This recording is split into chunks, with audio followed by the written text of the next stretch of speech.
In this video, I spent 730 days turning this $1 million farm into a big-time operation.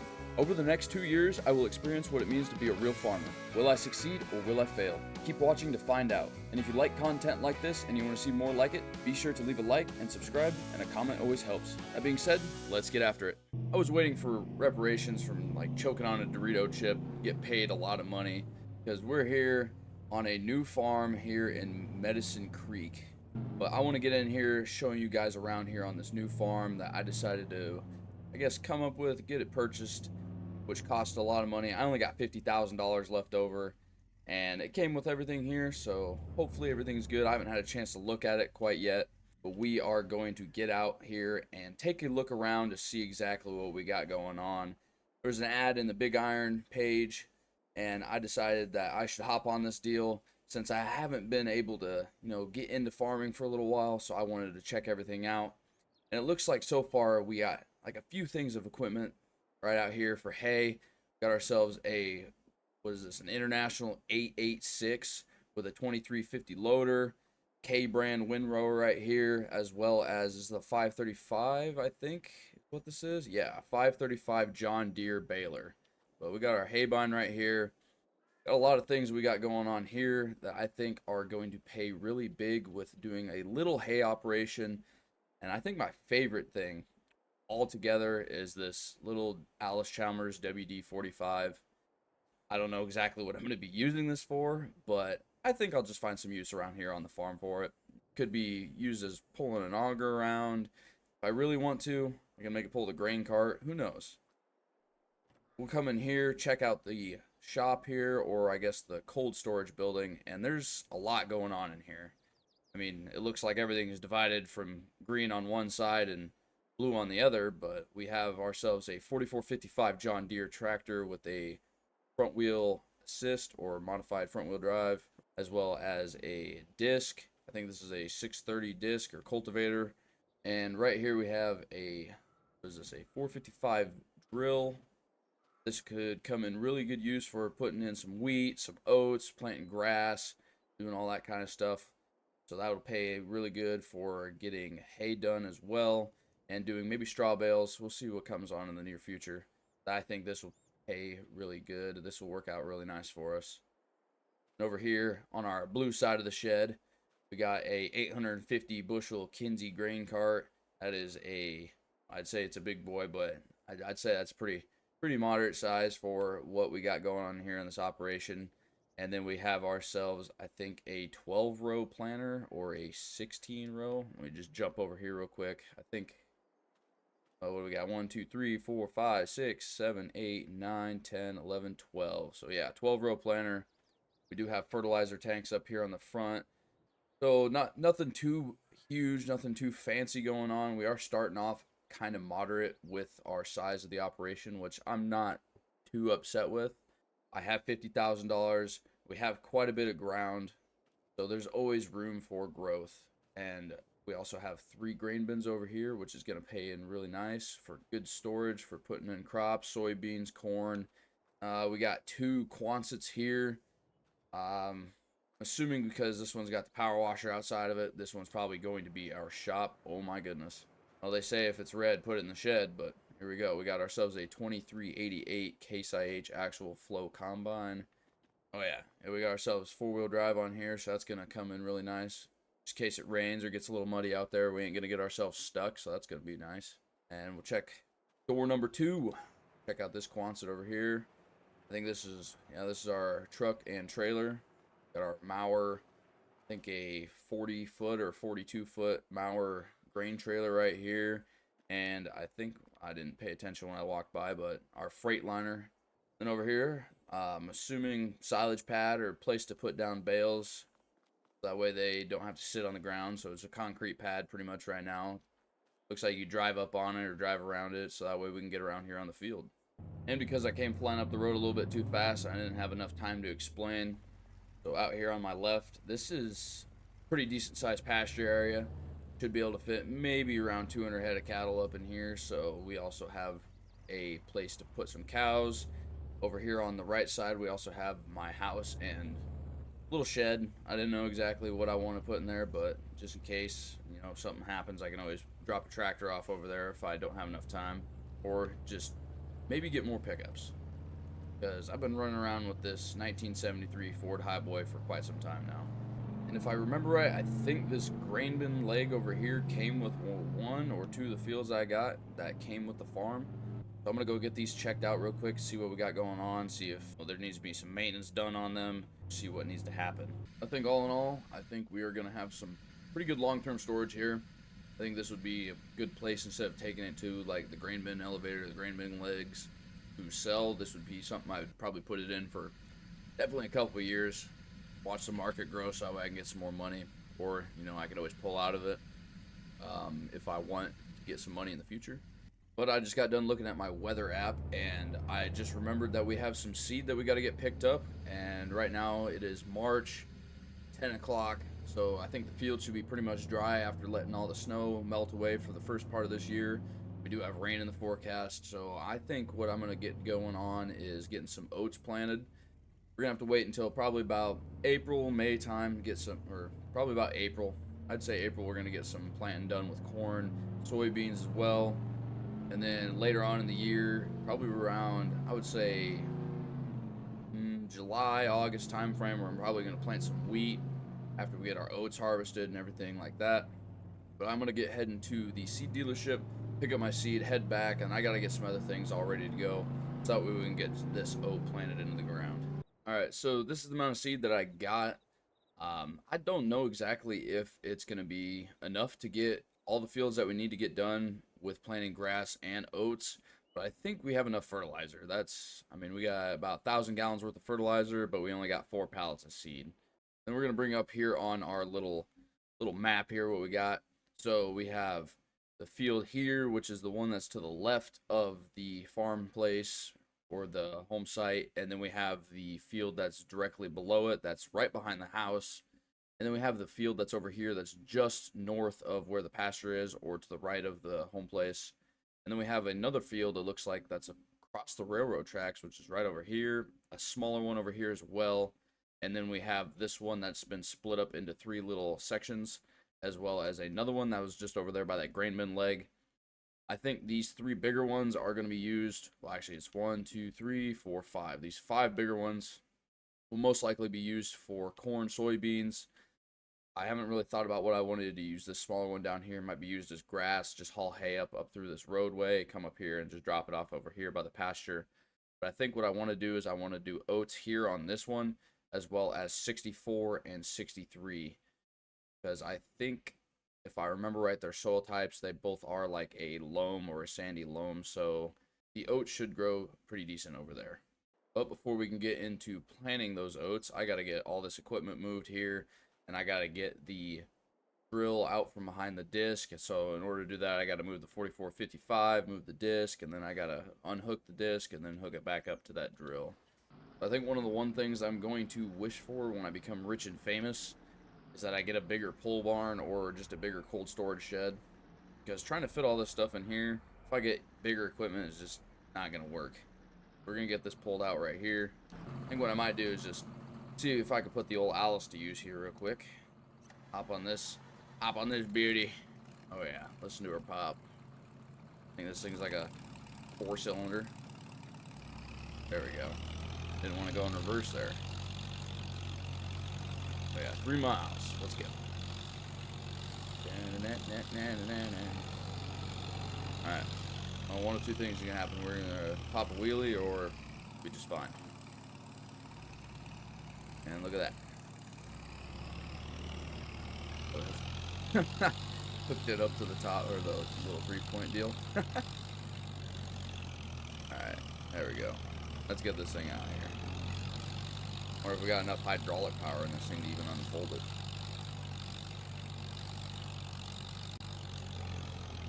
Oh yeah, look at that. Like it's meant to be, except I can't go forward. There we go. Let's get this thing refolded back up, because we're not gonna be able to use this thing planting all these oats. Look at that. Whole back wheels are coming off the ground. There we go. I will drop this off, hook the 4455 back up to it, and put the Alice away because it's probably the heaviest thing it's ever had on it in its entire life. But we are just now getting started, and I bought myself just the right amount of seed. So we went through one entire 500 and whatever 28 gallon tub of fertilizer, and then we went through 3 and like 3 1/4 pallets out of the 4 pallets. About ready to hop out here real quick. I'm gonna give myself a little diggy dig here into the soil, see how we're going, how the oats are all spread out. Look down in the bottom right corner, our nitrogen is very bad. I almost said really bad, but very bad. Expected yield 80% out of my potential 100% yield bonus or yield potential. So I think what we might have to do is boost up the nitrogen levels here a little bit. So we're going to hit those up just a hair, and I think we should be good. Hope we got enough seed to last this field at least, and then get the other one planted, because I really don't want to drive all the way across the map just to go get some more seed. I mean, realistically, I don't have to, but you know, just to keep it so that way I have to suffer every time I do this. It just makes it a little bit better every time I do it. But so far, I think this 4455 is actually pulling this pretty nice. I don't know why it's March and there's like no color at all to the map. The only thing going on right now is just all this green and red I got going on here. Like the grass is all dead and the trees have no leaves. You know, there are some flowers over there, looked like over by my what is that, my hay feeder for my cattle that I don't have. So maybe that'll all work out eventually. Maybe the map will start getting colorful when I get cattle. Maybe that's what's gonna happen. I'm trying to determine how many headland passes I should do. I mean, realistically, I think just to give myself enough to turn around or enough space, I should just give myself maybe like 2 headland passes, and I might just fill in that back corner area just a little bit, just so that way all I got to do is just go up and down. And I mean, we're just about done with, I would say about halfway done with my second headland pass, and we're about almost 20% of my seed is gone, and I haven't even broken actually doing the whole thing. I've just been going around the outside. We're gonna have to like figure out. Oh, I was missing stuff. Hold on. Oh no, missed a lot. What do I get for getting sidetracked? Do. There we go. Let's cover this up like nothing ever happened. So the main reason that we're going around and we're planting these oats is basically because I don't feel like going around and buying straw bales and having to transport all that stuff and worry about getting it here and how I'm gonna move it from point A to point B. So if I have straw bales here on the home site at the farm, then I don't really have to worry about anything. All I gotta do is just bale it up. I already have the baler. All I gotta do is just kick the chaff out the back of the combine, go through, windrow it up, and then I should be pretty solid. Now the oats that I do get from harvesting, I will probably just either store them until the market's just right, or go through and just sell them right away. It would be a little bit extra money because all I'm doing is just using the straw that's going to be produced from the chaff that comes from the oats. I could also probably use the oats for mineral feed, but we'll have to see how things go. I might just buy pallets of mineral feed, or just take this to like the seed dealership and then have them make me feed, or like the feed mill. And then maybe I could just make myself a little bit of extra money on the side, or save myself some money. We'll just have to see what happens.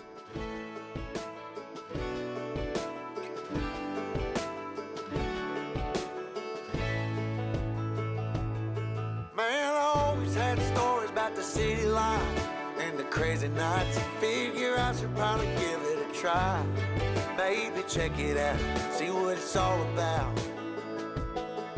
But the traffic was fast and the money was slow. The people I met you never get to know. I kinda miss this place I used to live back home. Cause up here it's breakneck, paycheck, rat race, what's next? I'm tired of feeling like a small fish in a big pond. I think I'll go back where I came from, where everybody knows my name. My friends are still the same. I guess the slow life hit me just right, like a bonfire on a cold night.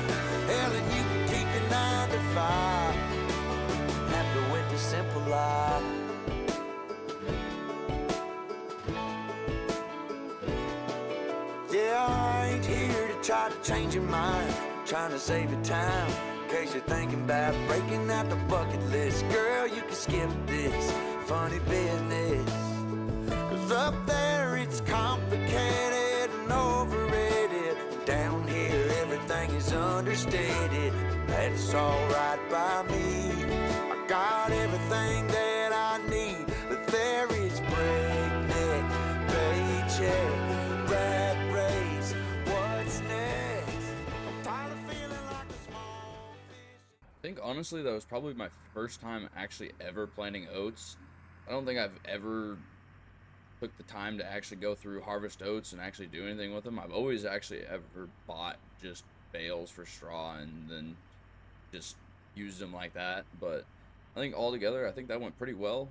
I just used a little over 50%, about 57% of my seed. So I got about 43% left now, and I'm gonna head over to my other fields. So I think everything went pretty good. I'm down to 72% left on my fertilizer, so I should have enough there to finish up these other little patches I got left to do. So we are currently inside the 4455, and it is April. We got ourselves hooked up to the Kinsey 3600, and we are getting corn planted into the ground. But right now, so I already went through and I already got the headlands all done on this field. I'm just going through and I'm just going to use up the remainder of the seed and the fertilizer that is inside the planter right now. And then I got a couple other things I got to get to today. I do have a surprise that I want to show you guys later on. Just something that I'm going to be demoing. I'm not really 100% on board for buying it because I've also spent like almost $20,000 on seed and fertilizer just to be able to get corn planting done and preparing for also getting soybeans done in May.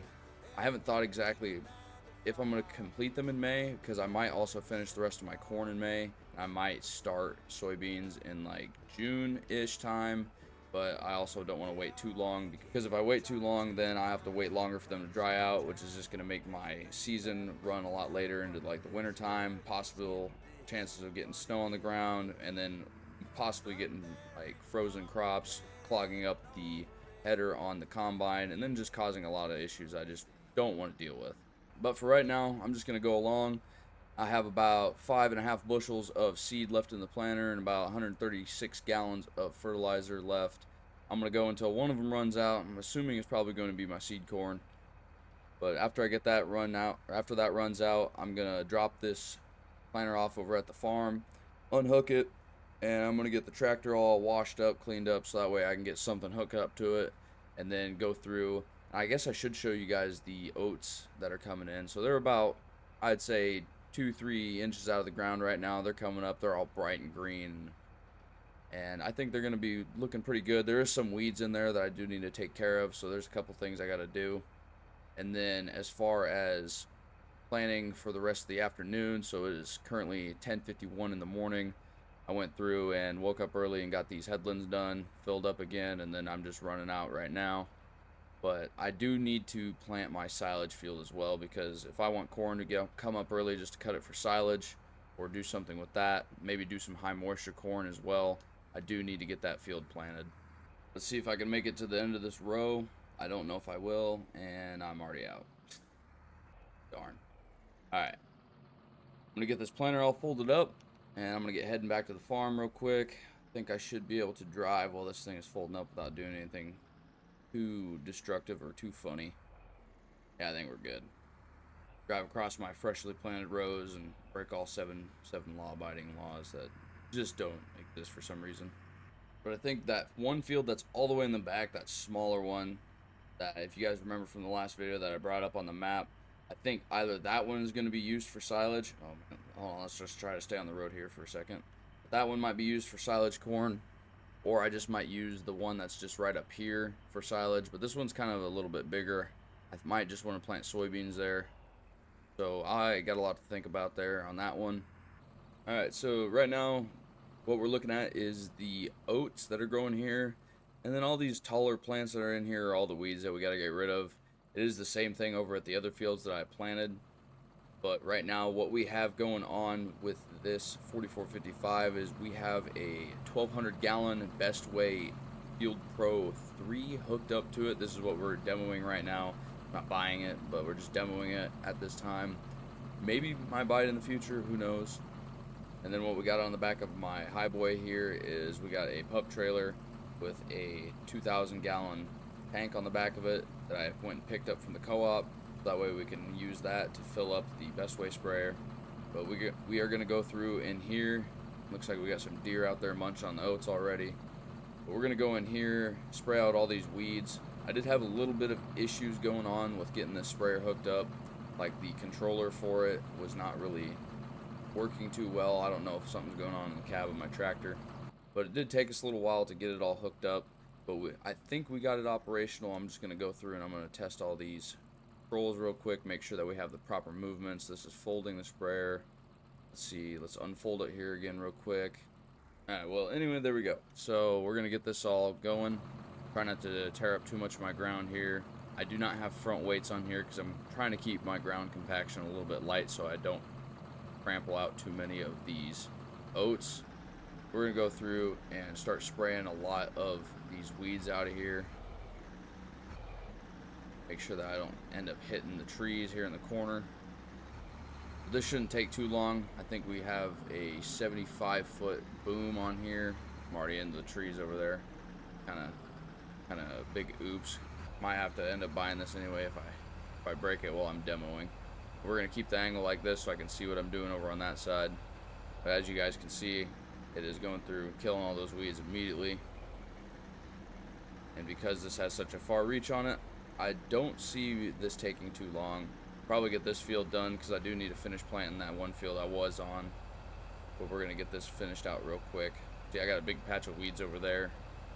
I don't know where all these weeds decided to come from because I cultivated the ground and then I went through. It's probably because I put all that good pre-emerge in when I planted all these oats. I think when it comes down to it, I think the next time in the future when I do this again, or I guess when I probably go to spray the other fields I have to do with herbicide, I think I might take the duals off here, but because I am planning, I do not want to have the duals off. That way I have the extra traction when I'm pulling along that planter. But right now, because I'm going through on oats, I really don't want to have duals on, but because I was pressed for time and the demo was coming up at about 11 and right now it's 11:15, so I got there just in time to get to the dealership to pick up the demo. But I think right now that was like 3 passes. I did all my end rows, I guess, and then I went through in the middle 3 times. I'll probably have to do a little bit on that side just for that little patch over there. But 3 times in the middle, and I already did this whole field, so I don't really think I need something this big. I could go through and get a smaller sprayer, or honestly, I could just pay somebody to do it, and it'll probably end up being a little cheaper because they charge per acre and for all the herbicide by itself. So honestly, I'd probably be saving a little bit of money. But we got that field all knocked out pretty quick. I'm gonna probably park this over here next to the baler, so that way, just in case some weather happens, that it's kind of indoors a little bit, or under a shelter of some sort. Then I'm gonna get this hooked back up to the planter. I have the Alice on the back of the planter right now because I was just using it to drive over to where the seed was so I can fill up the planter, because I kind of just dropped it off over there on the side. But I do honestly think that this Alice could probably go through and plant a little bit. I kind of want to give it a shot. I mean, it pulls it just fine, and I know it can unfold the planter. Let's get this filled up a little bit with some seed corn, and I'm just gonna take it over there and give it a little test to see what can happen. I mean, we're just cooking right now. It's pulling this planter at 11 mile an hour. It's unfolded it's folded up right now, so we're gonna pull up over here once I get over to the field, unfold it, and then I'm gonna, I guess, just do one straight little pass. I'm gonna start here on the corner and then work my way towards the house, and I guess we'll see how it does. If it pulls it just fine, I might just do a pass just for the heck of it. I honestly don't think that this Alice has enough hydraulics for however many hydraulics this planter has, because I think they only have 1 or 2, and this planter looks like it has 6 hydraulics coming up here on this ton. So we're not really doing that realistically, but oh well. Let's see how this goes. We got the planter down, planter's on. We are going to move forward. No way.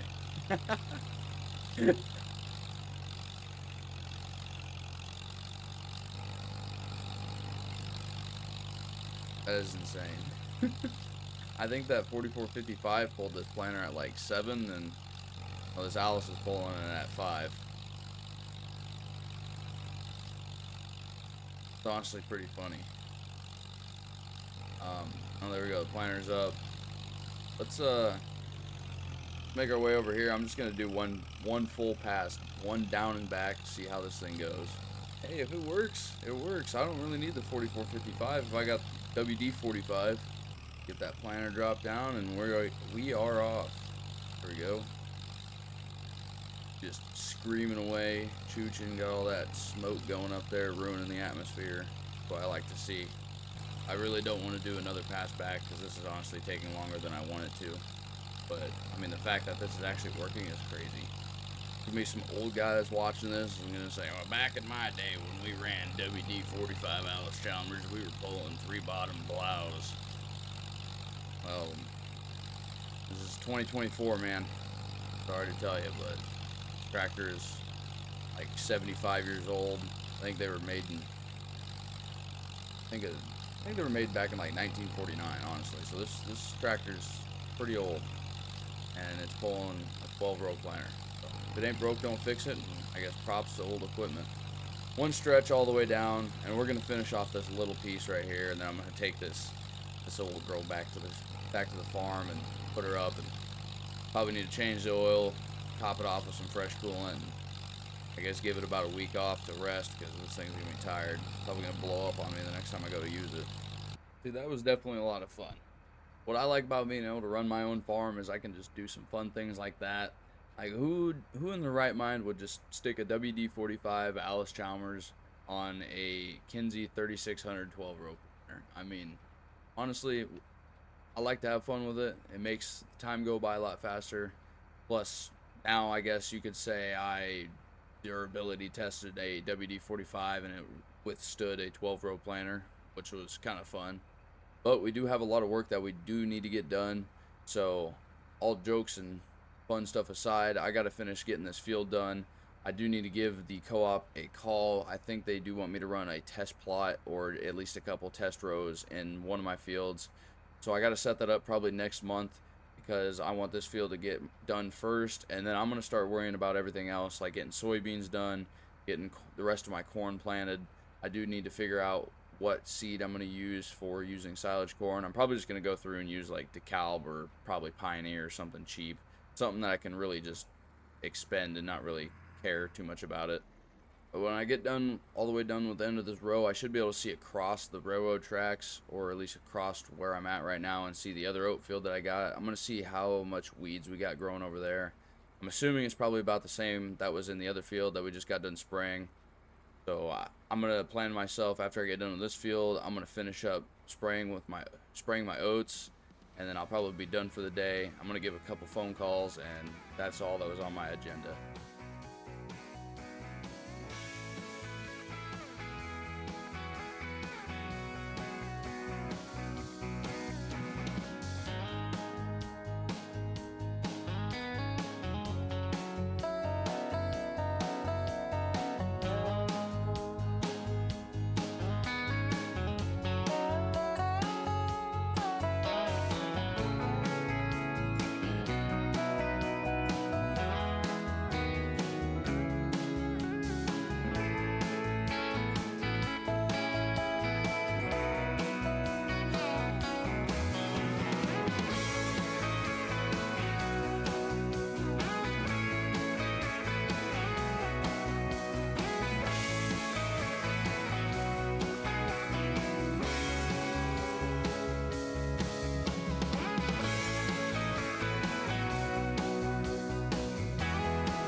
Well, out of all the people down here in this valley, we're the first ones to get one field done, planted of corn here in April. The planter did get quite a bit of dirt on it, so I'm gonna wash this thing off, and then I need to see exactly how I'm gonna get this combine out of here, because I tried starting it earlier so I could pull the tractor in here to get these duals off, but if I can't get the combine started, then I'm gonna just hold off on spraying for right now on the rest of those other fields. Because honestly, like, I mean, it's just a little bit of weeds and it's in the oats. It'll be fine for right now. I can always go back into it later, hit it up, or just like have the co-op come down, spray it. But I need to return that Best Way sprayer to the dealership so that way I can not spend the extra money, because I did only get the demo for today. And I honestly, I liked it, but I didn't like it enough to buy it at right now anyway, because I don't need anything that big at this moment. So I think I'm just gonna keep what I have, call the co-op up, and then like have them come down, spray my fields, and then I might see what comes in the future. I do need to get a little bit more money as well, because I only got $32,000 right now currently in my bank. I do need to get a loan here to continue with my operation, or get my operator loan, so that way I can continue to finish planning for the rest of the year. I'm gonna grab myself a little over-the-counter fruit juice here real quick, walk over, give myself a little bit of water. We got a lot of work that we got to get done today, and apparently I left my front door open, so hopefully there ain't no critters running around in here. But we're gonna get inside the high boy real quick, and we're gonna head to the farm and get some things loaded up and get today going. Now, the first things first, so here we have the trailer with all our fertilizer that we don't need for right now, because right now we are going on planting soybeans. But I'm just going to leave the fertilizer up here just because, you know, it's extra. I already paid for it. Eventually, I will take it off the trailer, probably get it stored in one of the sheds that we have. But here we have all the seed that we're going to be using to finish up planting soybeans. Also, as you can see up there on the screen, I have $26,543. That is down from the original $32,000 that I had after buying seed for this season. And that is because, if we can run over here real quick, oh, there he is actually. Hired the neighbor, and I rented a 7810 John Deere, and then I got a matching Kinsey 3600 planter to go with it. And he's just been starting. He got the day going pretty early, and he's just going right along. I think, yeah, it looks like he's got the soybeans going in there real good. But he's going to be going along, planting for me, kind of saving myself a little bit of work. Doesn't want to run me over, holy moly. Yeah, he's saving me some good work time, because I got my own fields I got to worry about over here. So while he's doing this, I can start on the other field. Now, we still do have the Best Way sprayer, and we still have the Mighty Alice Chalmers as well. And I have the trailer over here still parked over by the oat field, kind of just waiting for me to be able to go out and spray herbicide, because we still have weeds growing in the corn. But for right now, my main focus is trying to get beans finished up for this year. So again, for our setup, we have the 4450 modified four-wheel drive hooked up with my Kinsey 3600, and we are going to go through. We got all the tops open up on the planter. We got to go through and get some seed put in there, and this is the field we're going to be working on. Let's pull up our big map here, and what you guys can see is that I kind of sectioned off field 49. In that back corner, way over there, I put corn. I think what I put over there was silage corn. I don't really remember. But we are going to plant beans in the field that I'm currently standing in, and then the field that is right over there. But I'm going to get all the seed loaded up so we can get started. Alright, so here, just about like a quick little, I'd say 10-minute into it update. Everything seems to be going pretty good. Already got deer out in the field, so, you know, it's a good sign for this year's hunting season. But a little food for thought. So the other day, I was kind of just thinking about the idea of possibly getting a pivot or an irrigation system to go into the field. I was kind of just like pondering on the idea, thinking about it, like where exactly would that save me, and any kind of like labor cost, money wise, like compared to like buying a sprayer. If I was to just buy a pivot system, I wouldn't have to like operate it and stand by it the whole time. It would just do it by itself. Whereas if I was to get a sprayer, I would have to go through, purchase the fertilizer or purchase the herbicide, and then I'd also have to own the sprayer itself or continue to rent one like I currently am, or demo one if that comes to be a possibility. But I was just kind of going through thinking, like, so far this year, yes, I am going to be probably using the Best Way sprayer to apply herbicide to the rest of these fields. I don't need to worry about soybeans when it comes to putting fertilizer down because they do not require fertilizer per the game. Realistically, I mean, you would put down some form of chemical to help them grow, but for the game's purposes, we're just going to continue with our nitrogen levels that are in the soil right now and not have to worry about any form of fertilizer or anything like that to help our soybeans grow.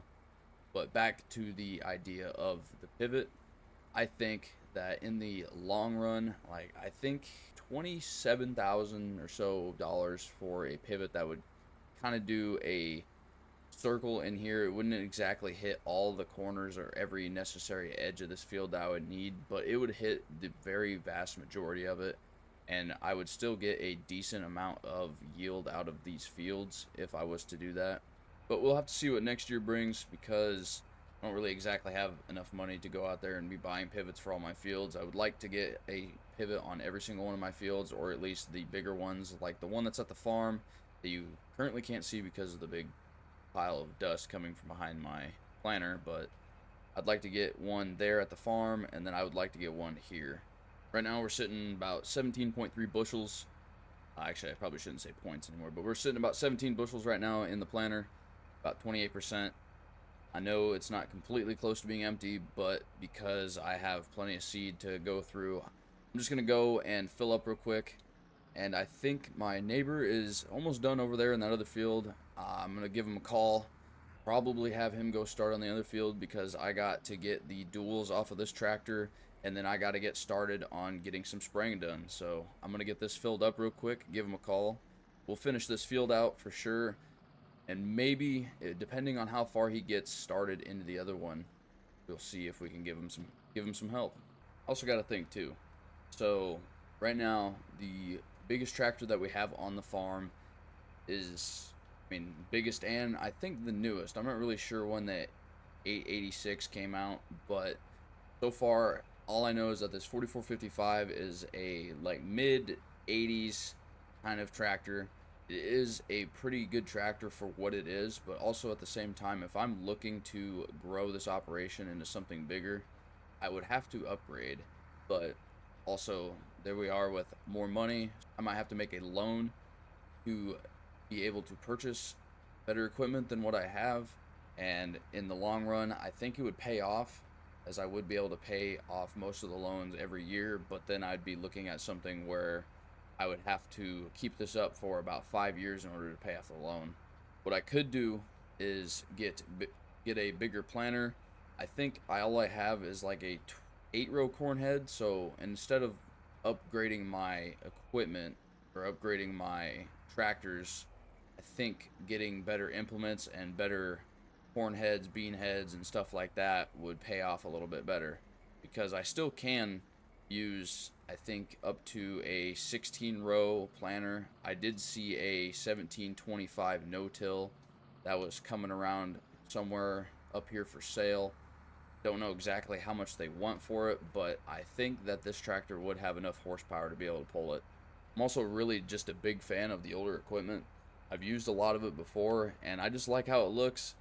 It's got a better look to it in my eyes, to be honest.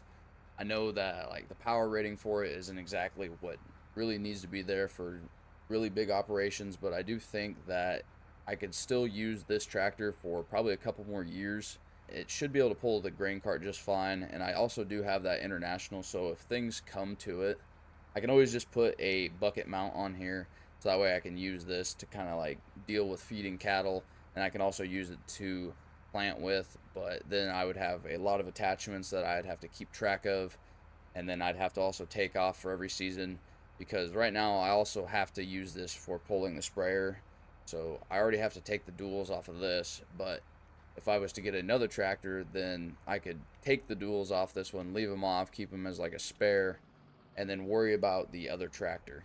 Alright, so we got ourselves hooked up to the Best Way sprayer. I did manage to get the combine to turn over and start, so we got the duals removed off the 4455. So now we can spray like we are supposed to. Neighbor Jerry, he's still over there. He's planting still. I left him there. I could let him know that I was going to work on getting spraying done. But I'm going to go over here to my little nurse trailer real quick. Fill all the way up, I think. Probably not. Maybe. I guess not. So we're going to leave ourselves at 1,000 gallons. We probably shouldn't go through all that, but we're going to get started here on this field.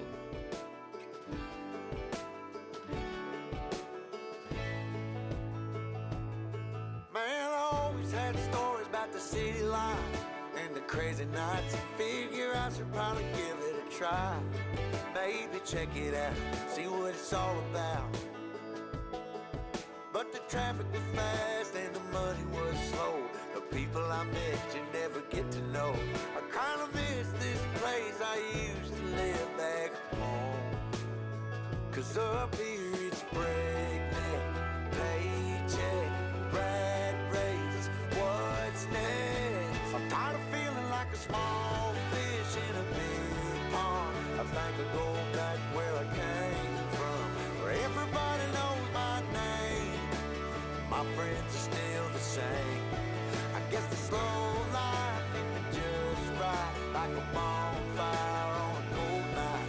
Hell, and you can keep your 9 to 5.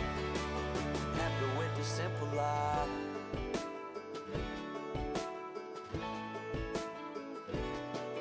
Yeah, I ain't here to try to change your mind. Trying to save your time, in case you're thinking about breaking out the bucket list. Girl, you can skip this funny business. 'Cause up there it's complicated and overrated. Down here everything is understated. That's alright by me. I got everything that I need, but there is breakneck, paycheck, rat race, what's next? I'm tired of feeling like a small fish in a big pond. I think I'll go back where I came from, where everybody knows my name. All my friends are still the same. I guess the slow life hit me just right, like a bonfire on a cold night. Yeah, you can keep your... Alright, so Jerry should be almost finished up with planting this field. We just got done spraying. Everything went amazing with that Best Way sprayer. I'm going to go ahead and take all this fertilizer and the seed back to the farm, and I'm going to try to get it put away or find a place to put it. Hopefully there's some room for it around here. I don't really have the storage space to be placing anything extra right now. I could always probably try to find a spot in with where the semi truck is, but we will see how that all goes. Alright, thank you, Jim. So I was just at my neighbor Jim's house, and we were kind of just going over what we were going to plan on doing for this year's harvest season. He's got a lot of corn acres that he's got around him, and he's kind of looking for somebody to help him out and see what he can get for his crop done for this year. Been gone for a couple months, and I haven't really had time to go around and make a video. Oh man, I got weeds growing in my beans, but corn's getting tall, and back there by the railroad tracks, the grass is getting pretty tall as well, and I got a lot of weeds growing in my beans. But it is July, and we got oat harvest coming up, as well as I gotta go check on our silage field right here, see how we're doing on that, see exactly when we can probably try to get that cut out of the ground, chopped up, and thrown up on our silage pad. I really want to know who leaves this yard just a mess. Everything's open. Well, couple things are open. I got the 4455 still sitting here. Combine's not even ready for the season yet. And we got the Alice Chalmers just being the greatest long ornament of the farm going on right here. It's probably gonna give it a couple slaps for good luck, see if it's got some good treatment for me for today, but we're not gonna probably use that thing too much. We're just gonna leave it where she lies. And then I couldn't even take care of my own planter. Almost 2 months, and it's still dirty. It looks like I picked it up by the tongue and dropped it right in a pile of mud. Or it's chocolate covered. That's what's going on. But so I was thinking, so run over here real quick and we will check out the oats, walk through them, feel them wisp across our legs. But we're sitting about belly button high with the oats, and apparently the oats need to be rolled. I thought that was something that gets done at the mill, but okay. We're sitting pretty good. Nitrogen level is perfect. pH level is bad. It is just a little bit under what we need it to be at, but we are having an expected yield rate of 80%. So to make matters even better, it is currently 9:40. I also have grass that needs to get cut. So I'm going to work on getting this equipment ready for right now, but first this morning, so that way this afternoon I have something to do, so I'm not just harvesting this small oat field all day. We're going to get some grass cut. All right, up next, first thing first, we got to get the 886 filled up with some diesel fuel here real quick. We got the New Holland 116 hay bind hooked up. I'm going to run over here real quick and give you guys a sneak peek at the setup we got going on as I run through the bush. And we got the 4455 hooked up against the 850 bushel Kinsey grain cart. And we got the Freightliner, or otherwise known as the Freight Shaker, hooked up to my 42-foot Mauer grain trailer. Got the drive over auger, right? Well, the drive over conveyor here to kind of simplify things a little bit because I can't necessarily get under or get the hopper bottom up over top of this auger that we got going up to our Sioux bin. Again, I said that Alice is going to be putting in some work today, so it's going to be running the auger today as the auger tractor. Got the combine currently sitting off here waiting to get hooked up to our 25-foot head, and then of course we got the high boy over here pulling around the header trailer, and this will be our setup for the oat harvest of 2024. But first, got to get some grass cut. So we're in here, managed to get a couple rounds around this field done, and the grass is cutting really nice. I let it grow a little bit taller than what I probably should have, but we will end up getting a little bit more bales out of that than what we would have if we would have cut it like last week, 2 weeks ago. So in order to feed the expected 150 head of cattle that we're going to be getting in here, I think we should most definitely have an excess amount of hay than an under manageable amount of it, because I really do not want to go through and have to open purchase or buy hay from somebody else to save myself a little bit of money where I actually can, instead of going through and paying somebody else for hay. I think it's a little bit more easier on my pocket and just a little bit easier on me, so I don't have to go around loading up bales from somebody else, transporting them all the way over here, and then unloading them. I can just simply bale them up here in this field, load them up, take them to my farm, and then leave them where they lie. But right now, we're just about done cutting the grass here. I will probably wait till the afternoon, go through, and I just did a 360-degree look with my head because I'm an owl, but I'm going to go through this afternoon, break up all these windrows we got going on, and we'll probably go through, get them all baled up.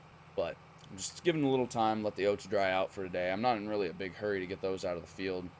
I am in a big hurry to get this grass done because we still need to get quite a bit of hay before we get these cattle. But can I drive through this power pole?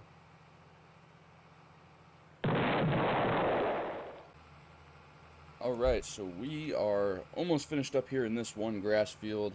This is the second one, and I was kind of going along thinking, doing the math in my head a little bit, and honestly, probably not going to get enough bales out of both these this year to be able to support about 150 head of cattle. So, me being me and thinking a little bit ahead, so there is a grass field that's kind of past the neighbors over there. It's up on the hill, and I think it's been abandoned for quite some time now. I've never seen anybody ever get any grass out of that, or any bales or anything like that, or run any cattle in there. So what I might do is I could see if I can go up there, see who it belongs to, and try to get some hay out of that field, because honestly, I'm probably only getting about 10 bales out of this field, and then probably another 5, probably maybe, I don't know. I'm probably going to be getting like 10 to 12 out of here and 5 to 8 out of that other one. So it's not going to be sitting that good, especially if I got 150 head to feed and trying to get through the winter this year, because, I mean, I don't have any cattle right now, obviously, but they do have a little bit of grass in there to go feed off of. Hey, look, a train. But they got a little bit of grass that they can feed off of in there. But I really going to have to plan ahead for that, because I can't have cattle going hungry. That's going to be my second source of income. Hold on, I got to find the way out of this field real quick. Got lost looking at that train. Things were getting a little bit foggy upstairs in the old head. Wrapped up. Got to make sure that we got enough bales. I can start mowing the ditch, I guess. If it really comes down to it. I do own both sides of the road here for this ditch, so I could probably get a couple bales out of here if that's like a last minute thing that I got going on. But for right now, it's 12:02. It was 12:01, but now it's 12:02, and we're sitting at one of my favorite times of the year. So we're going to get heading in, get everything hooked up on the combine, and we're going to start getting some oats harvested. So the first things first, before we can get ourselves going, obviously we are missing one very important piece that is on the front of our combine. So let's get this wheel pushed down a little bit now that we're climbed up here inside the cab. Let's see, make sure everything's good. Let's see, forward. Oh yeah, there we go. All right, we're gonna get ourselves lined up here real quick. I didn't really leave myself that much room. Whatever. All right, see, we get ourselves squared up here real quick with the header. I'm going to try not to run anything I don't need to run into real quick. And we get ourselves real nice and close. There we go. I'm going to jump down here real quick, hook up any hydraulics we got to get onto the combine, transfer it over to our header here. And I think if we are able to pick it up like so, and there we go. I think that is all she wrote. I think we got everything hooked up. All right, there we go. Everything's looking amazing right now. So honestly, 2388, I think personally beats any like 9500 John Deere combine right now. Like, it just looks so good. It's clean, it's red, it looks better. Plus, like, this amazing Legacy Series head that we got going on, and this just looks fantastic. But this is our setup for Oat Harvest 2024. I gotta get into the combine. I can't keep wasting time like this. If I get talking too long, then, I mean, next thing I know, it's gonna be like 1 o'clock, 2 o'clock, and we haven't even got any oats harvested yet. I can't go that way. I was just trying to go in that way, and we can't do that. So we're gonna work on going over here. We're gonna cut in the field real quick. But the first things first, so I'm gonna go along right here real quick. I did make sure that we do have our straw swath enabled right now for this field. I'm going to try not to stab a tire on my pickup here real quick. But we're going to try to find a spot for our tractor and grain cart. So that way, all I got to do is kind of just roll up next to it after we get full. And then all we got to do is just come along, dump it inside of our truck here. And then it'll simply just put itself inside of the grain bin. We're probably not going to get too many oats out of this. So I'm not real worried about it, at least that bad. I mean, I would like to get more oats than what I think I would get, but for right now, I think we're just gonna be sitting probably maybe a grain cart full. I'm not too sure, but so far they're going up into the combine pretty good. We're not slugging anything up. They are going in pretty nice. They were pretty dry. I mean, I did take a couple hours to go in, get that grass all cut, so I had nothing to worry about at all. But for right now, I think we are looking good. We're just going to come along here, and I think after I get this last cut going, I think we will be sitting perfect for getting the grain cart up in here, and I think that will be where we're going to let it sit. Once I get kind of around this corner, you'll see where I put the grain cart at. But the way I was thinking, I know it is a little bit more moving parts than what would kind of make a little bit sense. I know some of y'all thinking probably just like, why don't I just drive over across the field and then just dump it into the truck? But, I mean, if I'm going to have the grain cart anyway, I might as well get my use out of it. Fuel's fuel. It all burns, but, oh, actually, here, 1 second. So there we go. There's the setup right there. It's just kind of sitting there. We got the auger out, and then all I got to do is simply just drive around. I'll probably just do a loop in here, since I did make that cut a little bit big enough. And I'll just loop around, go in, dump it inside of our grain trailer, and we'll get it all loaded up inside of our grain bin. I'm really not going to lie. I get, like, looking down the rows or looking down the field, and then I just start looking at the oats just coming in here on the combine and the feeder, into the feeder housing, and I just, it's really hypnotic. I'm just getting mesmerized just watching them go in, and where are they going? They're going right underneath me. I think it's pretty cool.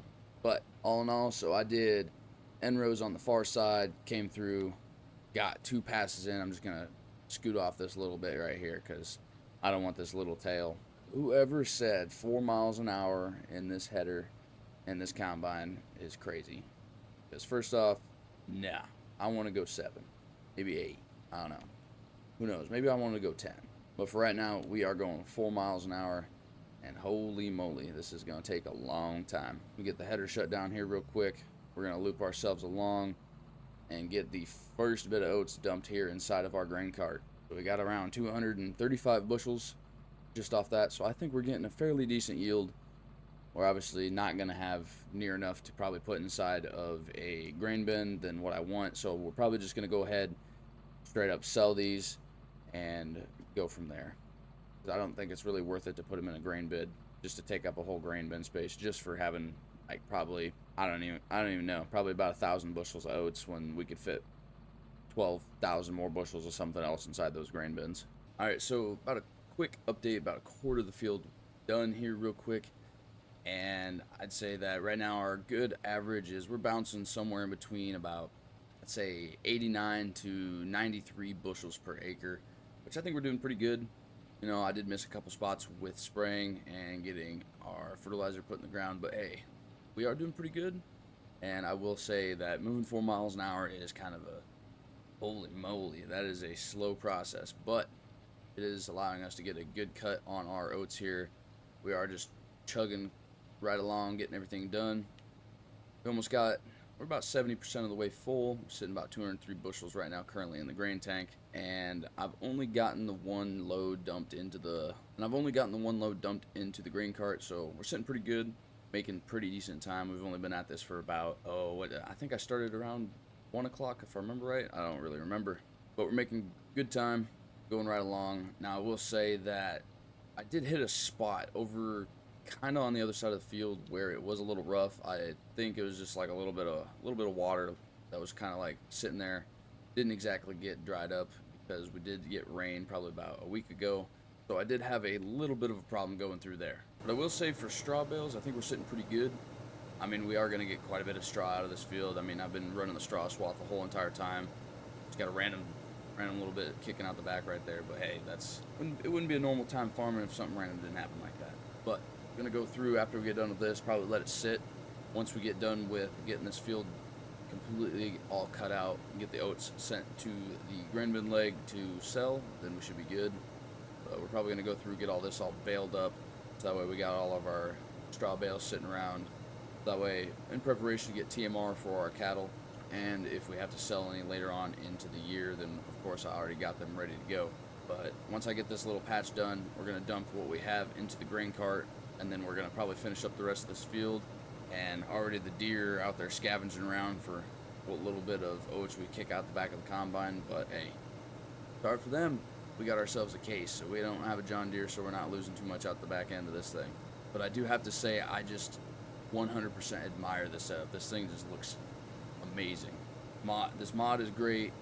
Just the whole setup in general is great. I mean, I don't mean to toot my own horn, but I am pretty proud of this setup. I know I spent $1 million on it, but hey, we cannot argue with the fact that we got a pretty good setup going on here. I mean, the truck looks good. Of course, my highboy looks good. And then we got the 4450 paired up with our 850 bushel grain cart. I mean, there is a mixed match of colors going on, but hey, it's serving a purpose and it's looking really good doing it. That's probably going to end up being our last load until we get done completely chopping out this whole field. I'm going to go through, scare these deer off real quick, probably just eat them up inside the combine, get back here. Let's go. But we're going to get this field finished out.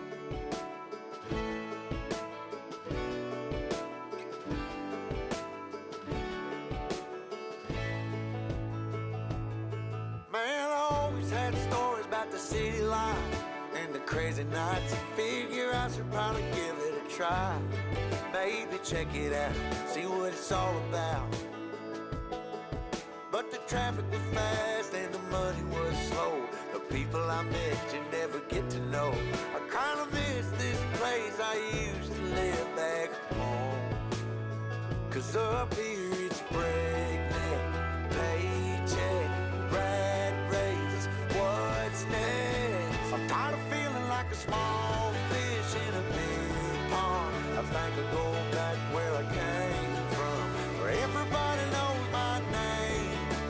My friends are still the same. I guess the slow life hit me just right, like a bonfire on a cold night. Hell, and you can keep your 9 to 5, happy with the simple life.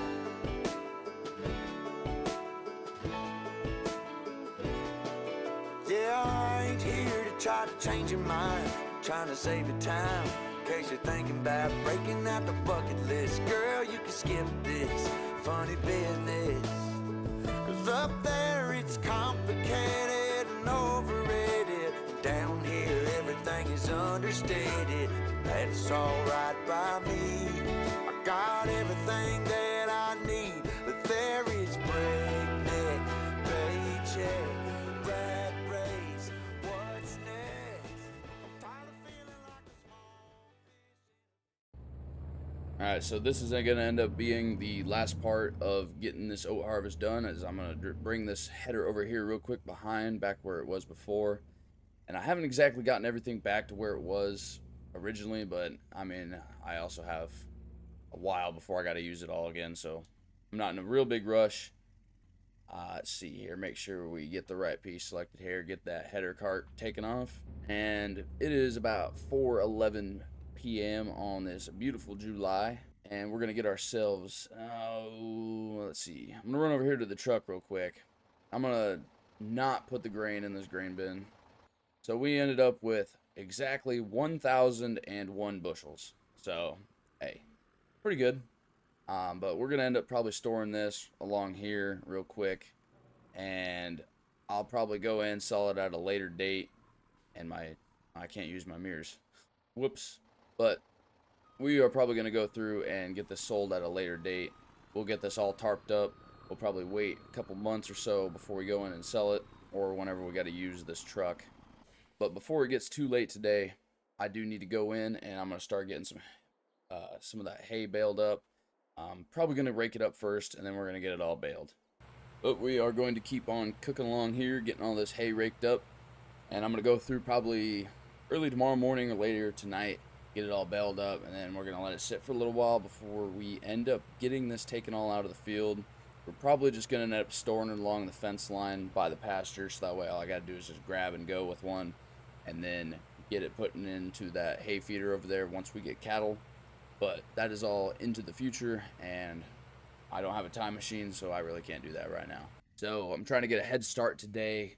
The corn is getting taller. It is silage cutting season. I do have a lot going on, and I had to contemplate exactly what I wanted to do, but I got to get a lot of things done this morning because, as you guys can see, I still have all that straw kind of sitting out around in that field, and we have just a lot going on. I managed to get all the hay baled in the grass fields that we have, and we got to get those taken care of and get those taken out. But for right now, I got to get heading over there and get all that hay picked out, and we're gonna bring this trailer down there real quick. And I think if I remember right, I already have the 886 parked over there. I kind of just have left things just everywhere recently because I'm kind of just losing it right now. So I'm in kind of a big rush, but we're going to get heading over there. Alright, so like I said earlier, we are getting extremely busy here on the farm. I am running around hopeless like a chicken with a head cut off, and I'm just over here trying to get as many things done as I possibly can. So I managed to get all these bales put up, and now I got to worry about transporting them back.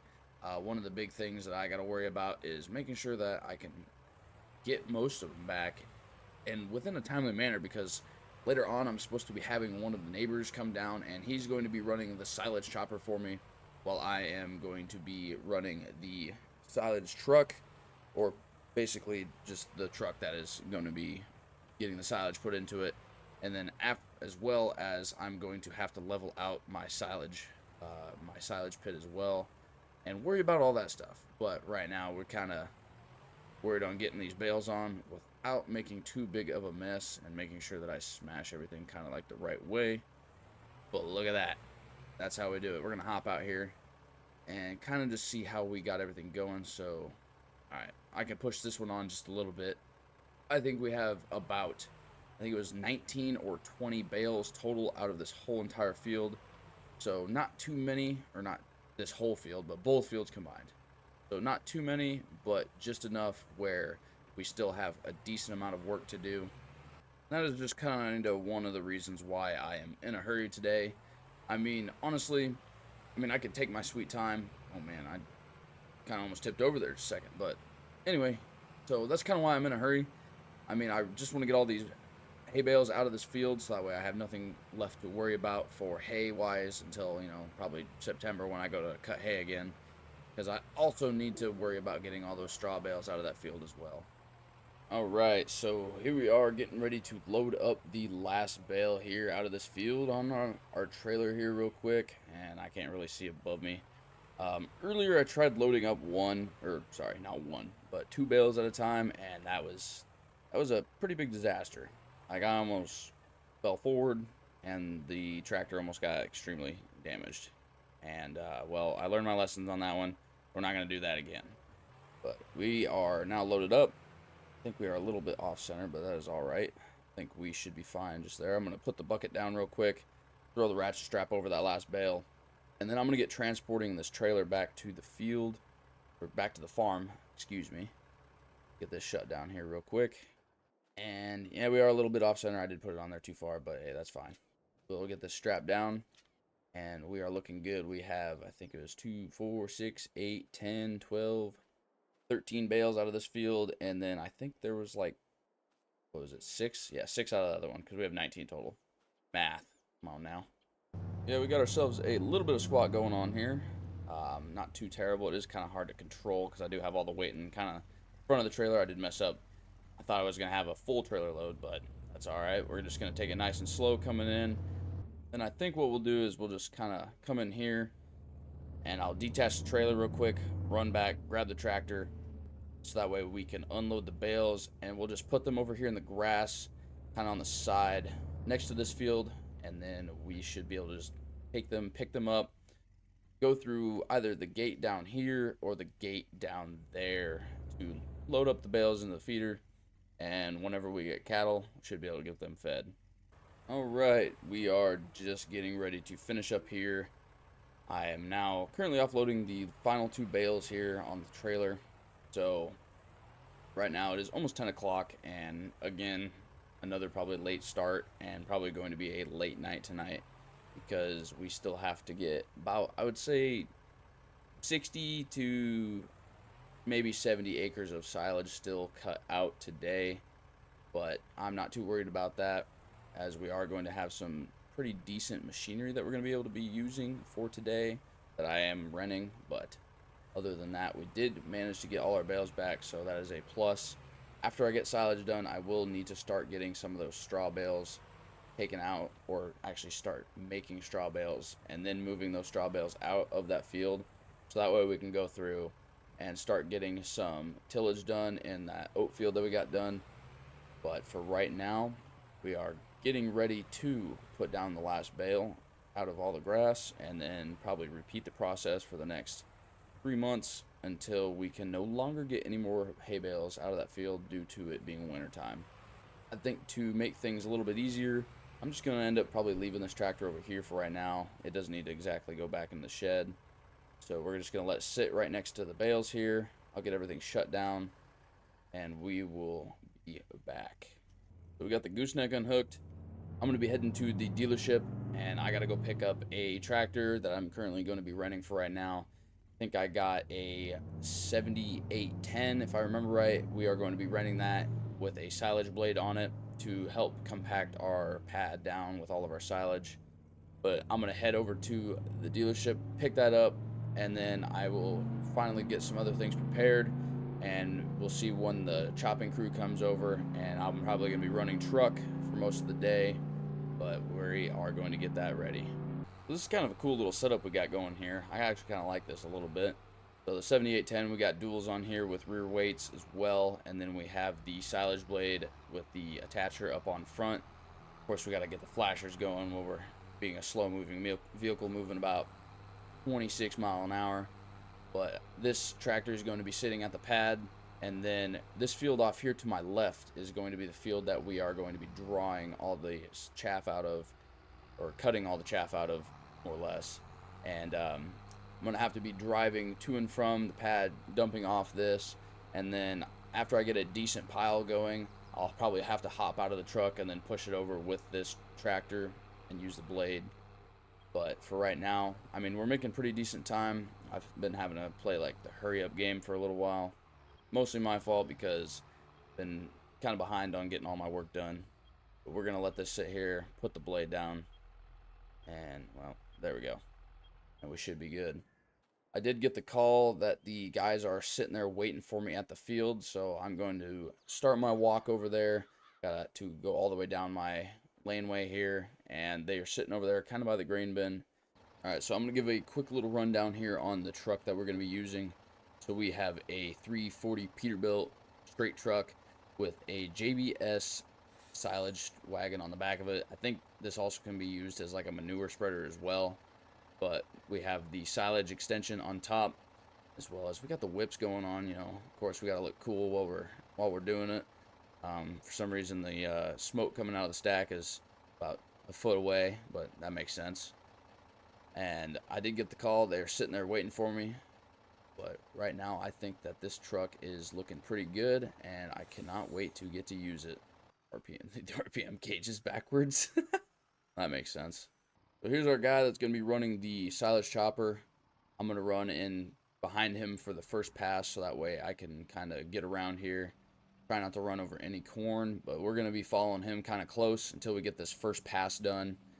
And I don't know, I'm thinking we'll probably just run about 60 acres probably in silage, but we're going to be going at a pretty steady pace. I think he's only got like a 6-row chopper on here.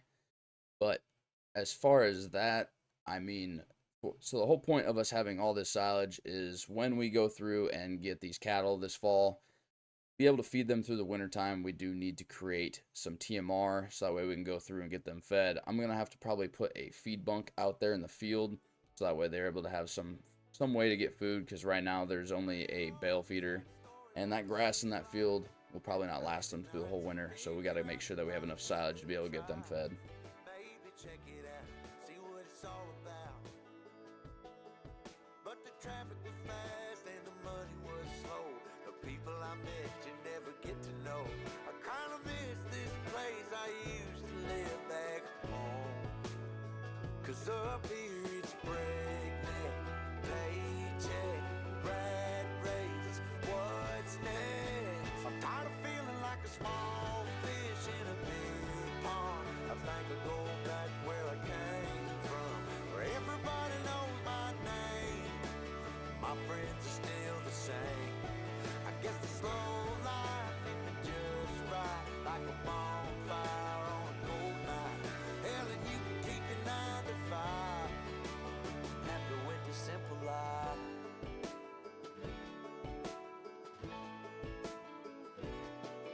Yeah, I ain't here to try to change your mind. Trying to save your time, in case you're thinking about breaking out the bucket list. Girl, you can skip this funny business. 'Cause up there it's complicated and overrated. Down here everything is understated. That's alright by me. I got everything that I need, but there is breakneck, paycheck, rat race, what's next? I'm tired of feeling like a small fish in a big pond. I think I'll go back where I came from, where everybody knows my name. All my friends are still the same. I guess the slow life hit me just right, like a bonfire on a cool night. Yeah, you can keep your 9 to 5, 'cause I'm happy with the simple life.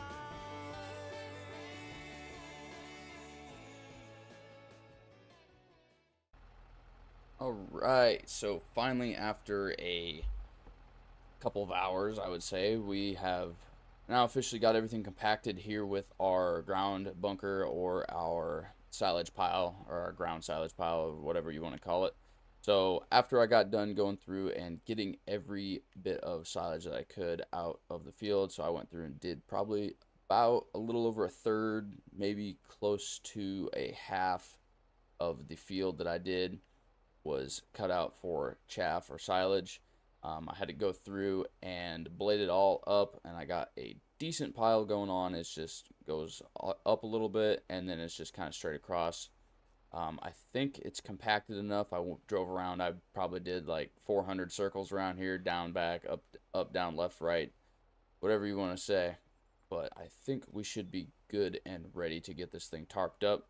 So we're gonna get it all. We're gonna get it all covered up, and I'm gonna get the trucks put away, and I'm gonna get this tractor taken back, And I think we're going to start on getting our oats baled up or our straw bales done. So there we go. Everything is covered up. It's not as smooth and as flat as I wanted it to be. I was kind of looking forward to like seeing how good I can get this to look, but I mean, for the most part, it looks a lot better than what it did when I had all the piles dumped on the ground. So I think for the most part, I think I did pretty good.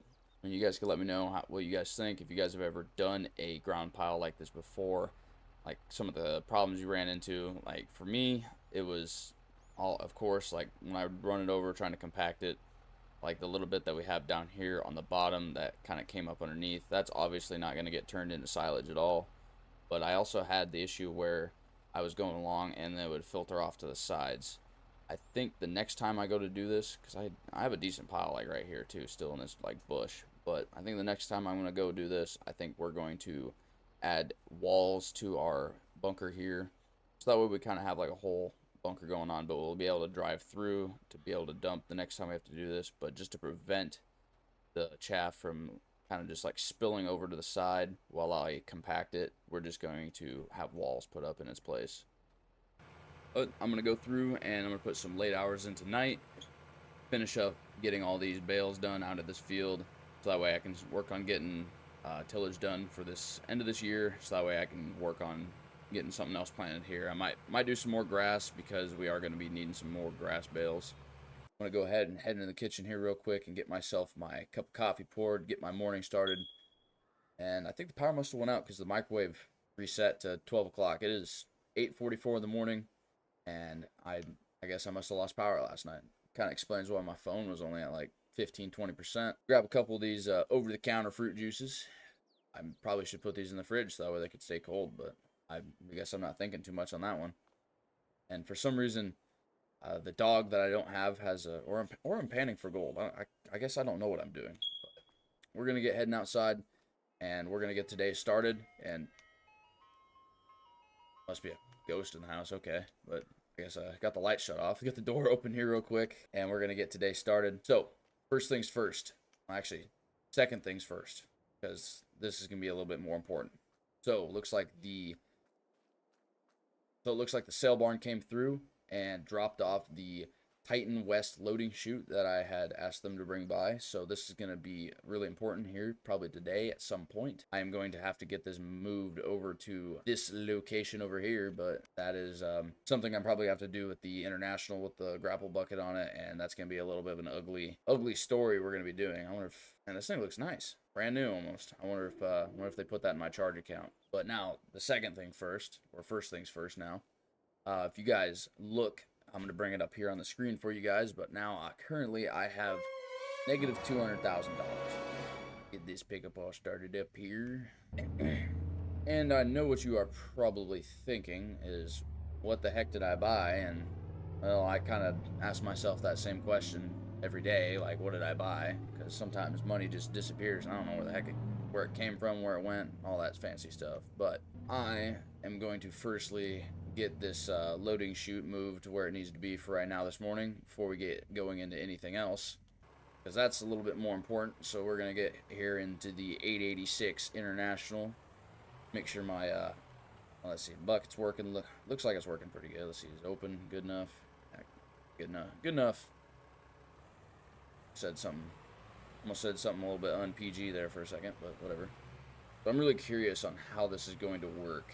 I think the best way to probably do it is to go through and just kind of like go over the top, maybe. I don't know. We're going to figure this out together on this one, but I think what I'm going to do is get the grapples opened up all the way, kind of get this tilted down. I'm probably just going to like pick it up like a claw machine, and I was never really good with those games as a kid, so I guess play them as an adult, I guess. Let's see, go down with it, get a little closer, like I can go right through it, so that's not cool. How down on I can get. Clamp it like that? What am I doing? Okay. I don't know what I'm doing. Try this again. Back up a little bit, go down. Nope, we can't do that.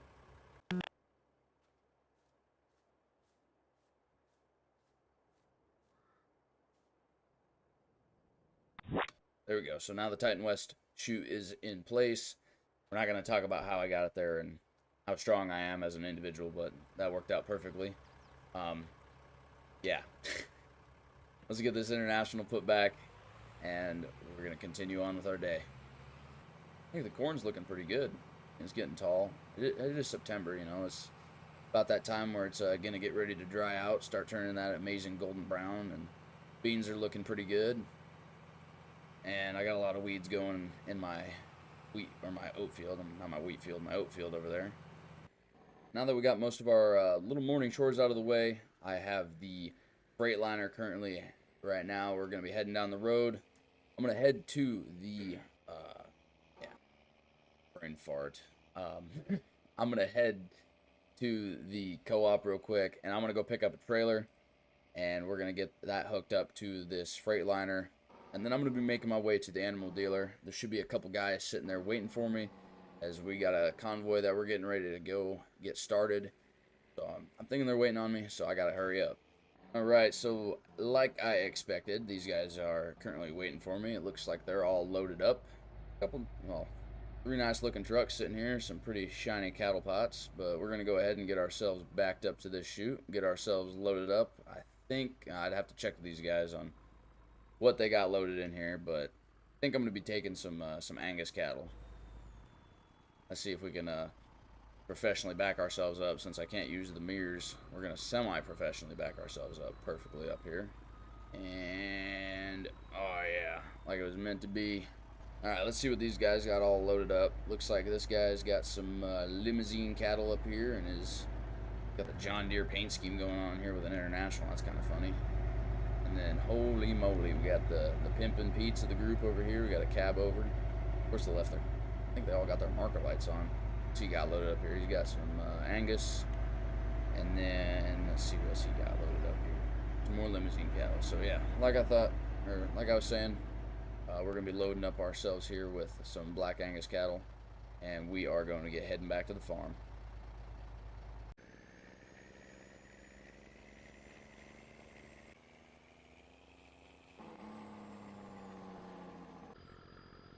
I'm doing a wheelie. Yeah, baby. And I think that's pretty hard on the suspension.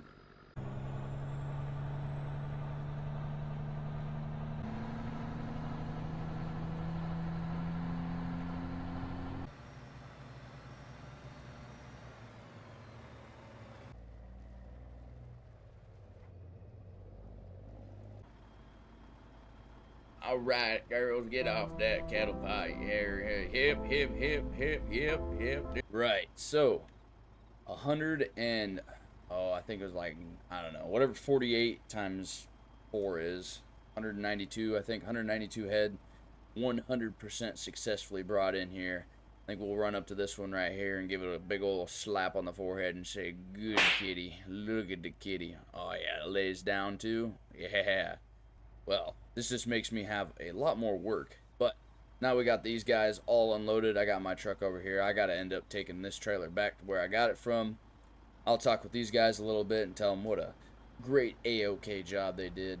You know, we all don't have nice cab over Peterbilts like this guy, but hey, A for effort. Well, he got an A+. He gets his silver star slapped on his bumper right here. And as far as the guy driving the John Deere schemed International, yeah, he can do what he wants. He's over here breaking a lot of laws anyway. But I'm gonna get these guys out of here, and I still have one more surprise for you guys still in store, but let's get to it. I know these cattle over here, they do have enough grass in this pasture to probably get them to survive for a little while. I overshot my bales, but I think they should be good. But for cautionary measures, I'm just going to go through and I'm going to get one of these bales here real quick, and I'm going to get that put in the feeder. If I can grab it real quick like. There we go. There, 11.11 yards. Alright.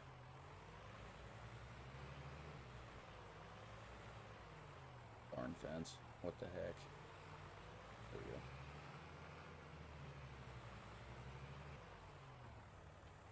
I like how I can see a cow up in my mirror. That's kind of cool.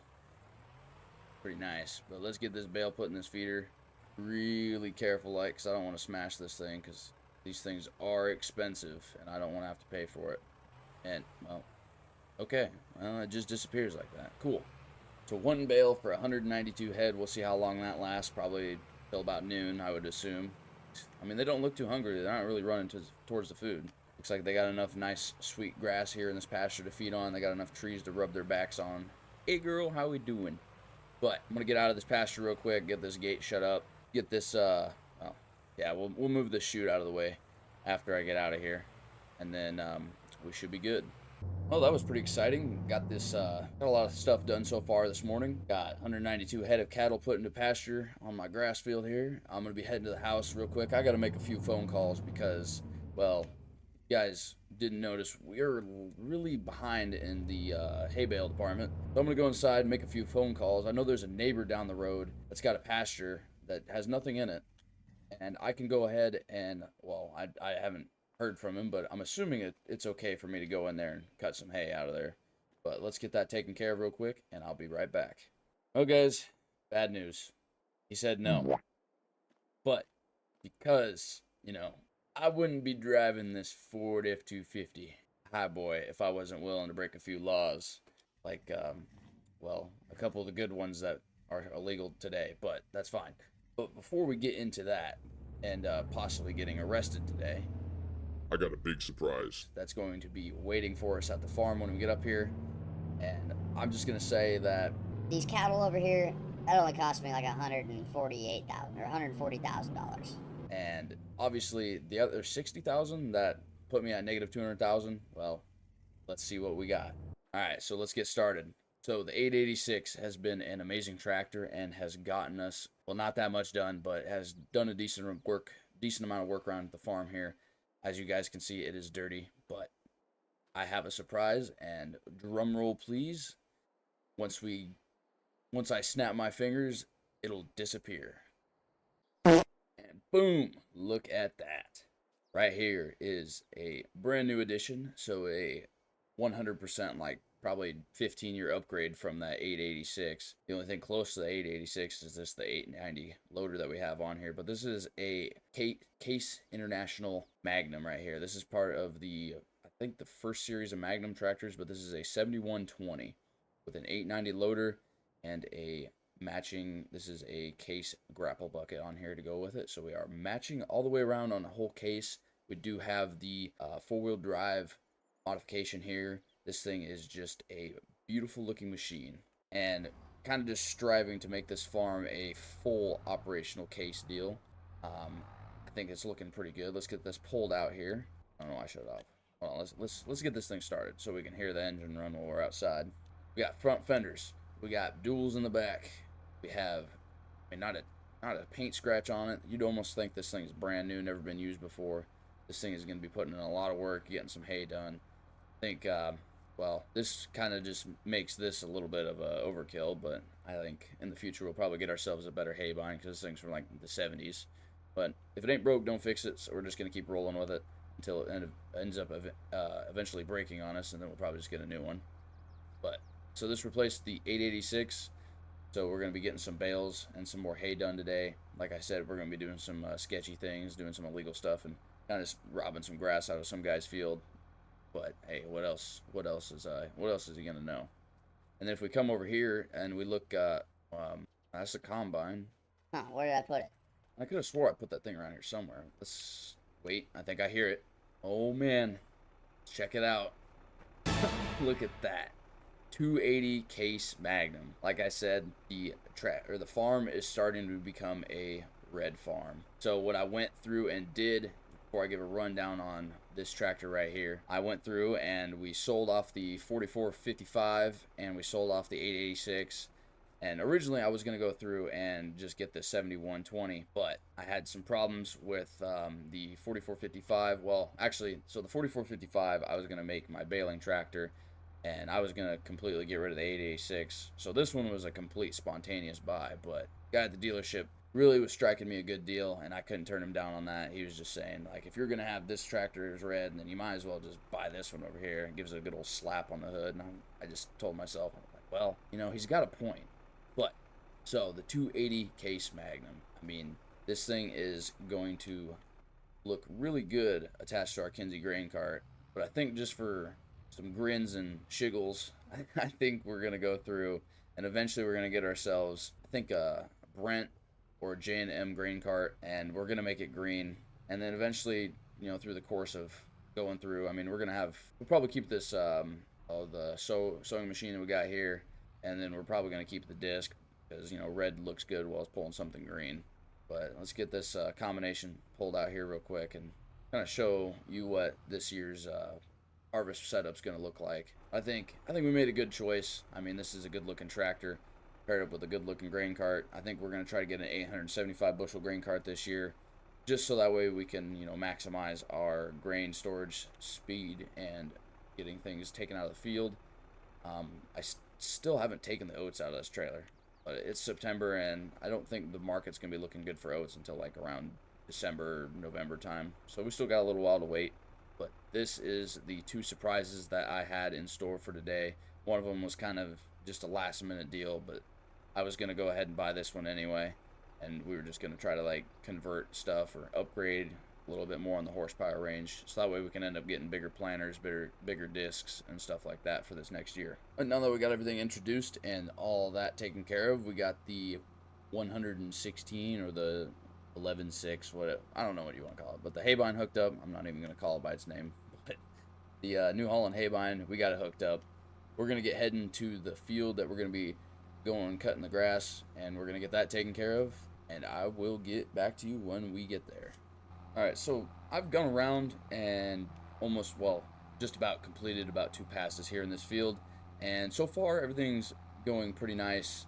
The 7120 is doing a really good job at pulling this haybine. Well, I mean, it is as expected because, I mean, this 7120 is completely overpowered for this haybine. If that 886 was able to pull it just fine. But going through, getting everything all cut out, and I will say that I either, one, need to invest in a better haybine, or two, I think after this year's harvest, I am going to probably have to spend some money that I, well, again, don't have realistically, but that's what loans are for. And hey, farms are built on debt, and I mean, Rome wasn't built in a day.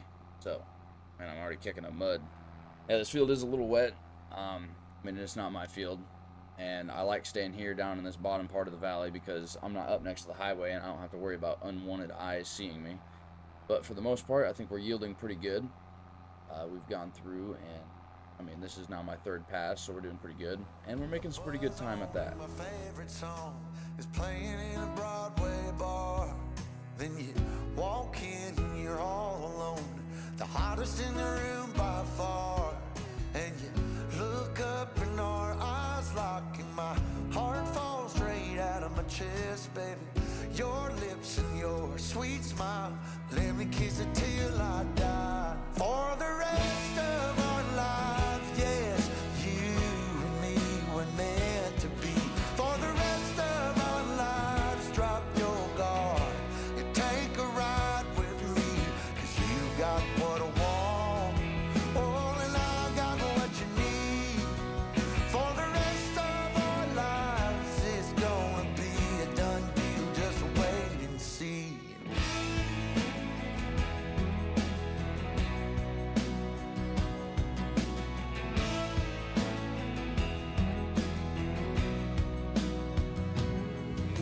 Well, the sun's up, you wake up, an angel in the morning light.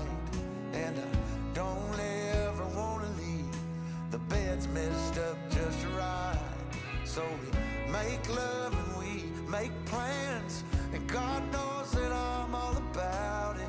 We're up high, never coming down, baby, just you and I. For the rest of our lives, yes, you and me were meant to be.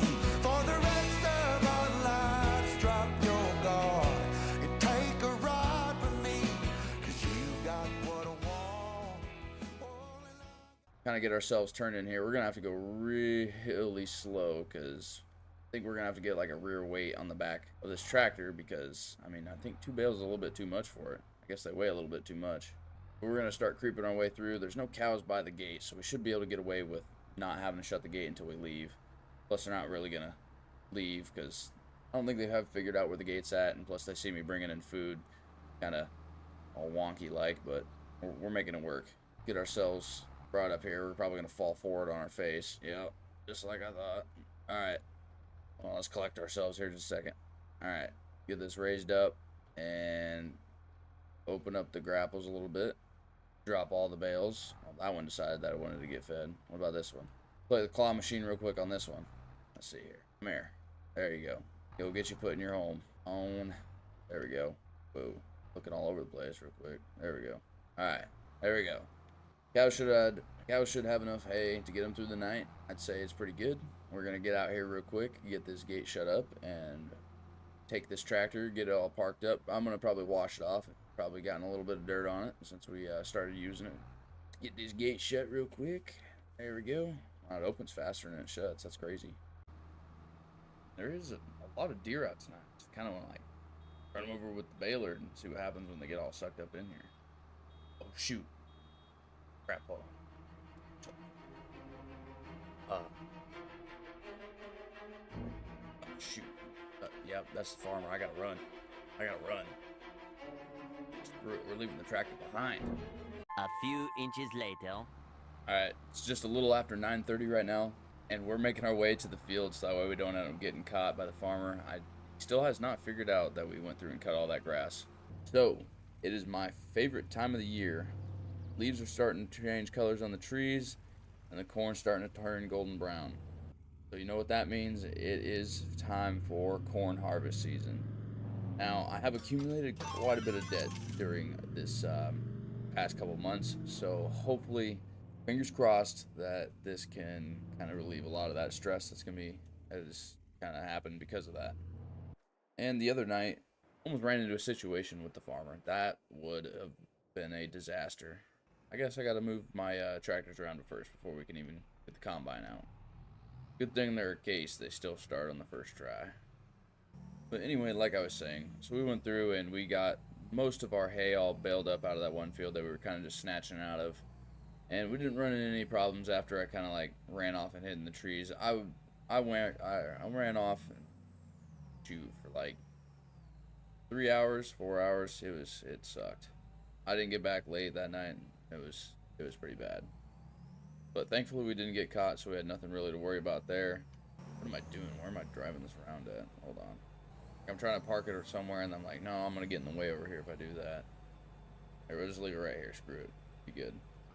But we are currently going along, getting everything ready for this year's corn harvest season. And we're probably just gonna start on the home quarter today. I'm just gonna go through get maintenance and all that stuff done for right now this morning, because we still do have a decent amount of work that we do also have to get done. Let's see here. Could I back in here successfully? Do it professionally. All right. Oh yeah. All right. Get this kind of pulled out a little bit so we can do some maintenance on that as well. Perfect. All right. Well, the setup is looking great. But before we get too far into today, let's get the bucket put back on the 7120 by pushing it right through the building, right in the side of the building. You know, I don't know if I have insurance on this, but whatever. Get the bucket on first too. All right. Now in our oat field, we still have, I think it was like 20 bales in here. I did go through the other day and I did get them all put into pairs, so at least I was kind of planning myself ahead.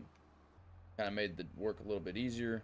So all I got to do is come up here real quick like this, and then once I get kind of squared up with the bales, all I got to go is put my bucket down like so, push them up, and then I just got to pick it up and then go like that, and then boom. And then what I'm probably going to do with these is, for right now, I'm just going to go along and I'm just going to stack them probably like right here on the roadway. I don't want to move them too far. So all the bales are just going to go along in this area, probably about right here. Probably about a best spot as any, I would say. If I could just do all of them like that, I think it would be pretty good. Honestly, that was pretty easy. Oh, we're just about ready to get this corn harvest underway. Let's get this truck. Wall. All right. Anyway. Let's get this truck fired up here real quick, and we're gonna get this kind of like sitting over at the field. And wait a minute. Don't tell me. Let's climb up here. We got the tarp unfolded here. Come on, climb, climb, climb. All right, we'll use this ladder. Screw it. Well, all right. Well, scratch the idea. We are going to be taking these oats that I have loaded up. I guess I could have reminded myself that I had 1,000 bushels of oats that we got to get taken to the co-op.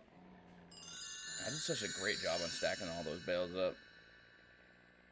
We haven't even fed the cattle yet this morning. It's already like almost 9:30. We gotta hurry up.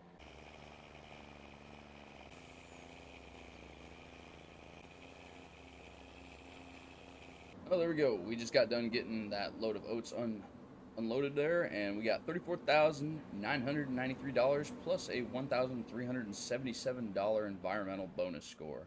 So now we are $170,000 in debt right now. Let's see what this harvest can bring. All right, so before we can get started, got my neighbor back. Hit my barn here, but I got my neighbor Jerry here. He's helping me out with the harvest right now. He's gonna be running truck for me, so hopefully he does a good job at it. I wouldn't expect anything less from Jerry. He's good help. We'll cut in front of him. He's gonna be taking his sweet time over there. Probably gonna try making it around that corner. But before we get into today, we are going to get our cows fed so that way they are good and tied over. So that way we can continue on with getting this harvest done, and then I don't have to worry about getting them fed until afterwards.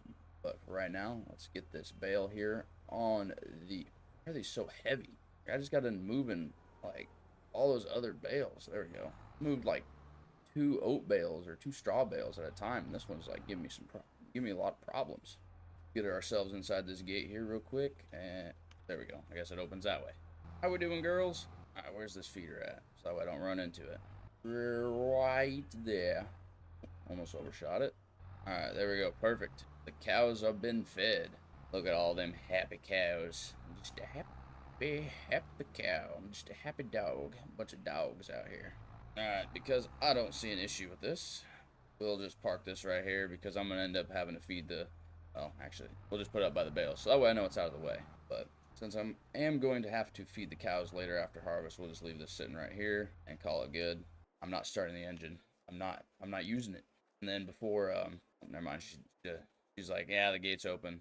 I know, but we're gonna get this gate shut. And then I opened up the field a little bit right here, but we got to get going a little bit more so that way I have some turnaround space. And then I'm gonna get all the end rows out of the way, and then we will officially have started corn harvest of 2024. So just alone here on the end rows, and we're already at like 208 bushels an acre, and that's, well, 207.7, and it's just kind of bouncing around, but I'd say that's pretty good for an end row. Like bushel per acre end rows, and like we're above 200. That's pretty good. Most of the time I've always seen it, it's always like around like 180, but you know, I think we got record high end rows. I'm kind of like, I want to know what the middle of this field has to offer. If we're getting 208 here, then shoot, we might have 300 bushel acre corn. Like I'm already about 50% of the way filled up, and I only got an 8-row head. Pretty soon I'll have to cut a little pass so we can let the grain cart operator come in here. I think Jerry's going to be bouncing back and forth between the grain cart and the truck, so he's going to be busy, and well, depending on how fast we fill up, we might have to wait on him. I'm not too sure. Grain cart driver should be pulling up here any second. I think I seen him. I don't know, I looked off to my right and I see him hauling down the rows. What are you doing, Jerry? Come on now.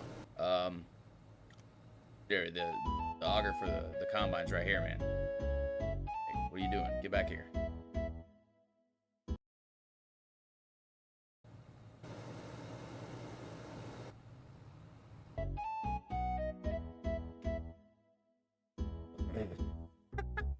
No, I would almost think this is Jerry's first time running the grain cart. He was there, and then he wasn't there. I don't know. Let's see what happens here. Maybe he's going to turn around and get it right this time. Third time's a charm, Jerry. Let's go. There we go. After 3 tries, Jerry's now finally got it figured out that he's got to pull underneath the auger to get unloaded here with the combine. We do have quite a bit of room in between us. We got like, what, 4 rows in between us because of this long auger here on the 2388. I got that extendo boom. All right, we're just about unloaded. Get the auger folded back in. Kind of get ourselves put back up here. Jerry should be far enough out of the way. My separator is on, and we're back to cutting corn.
Oh, there goes Jerry right now. He's taking the last load off to the co-op before they close here in like 5 minutes. So hopefully he doesn't make them any more mad than what they probably are going to be. And I'm still bouncing around with all these bales here on my forks. Put this down just a little bit.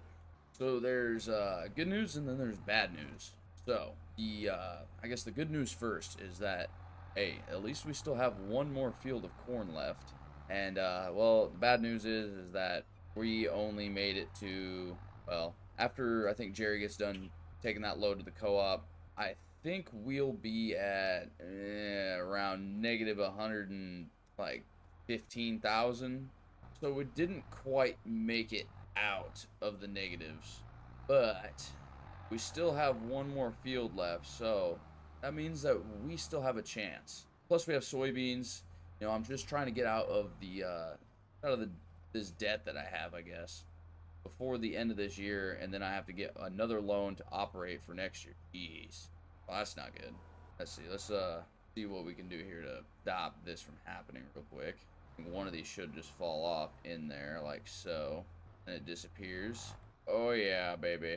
I'll pick this one up. Do the same thing. That was my camera. There we go. There we go. Just like that. That's how you do that. 2 bales.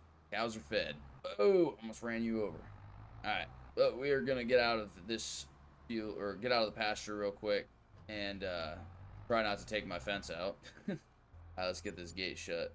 Oh, there we go, negative 112,000. So, yeah, harvest income is, how can I not shut this gate?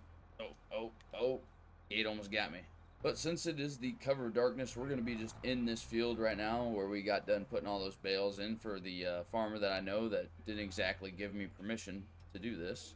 So we're just going to use the night to our advantage since it did take us all day to get that cornfield all done. Let's see, so I can get this placed perfectly just so I can give you guys an idea of what we're doing.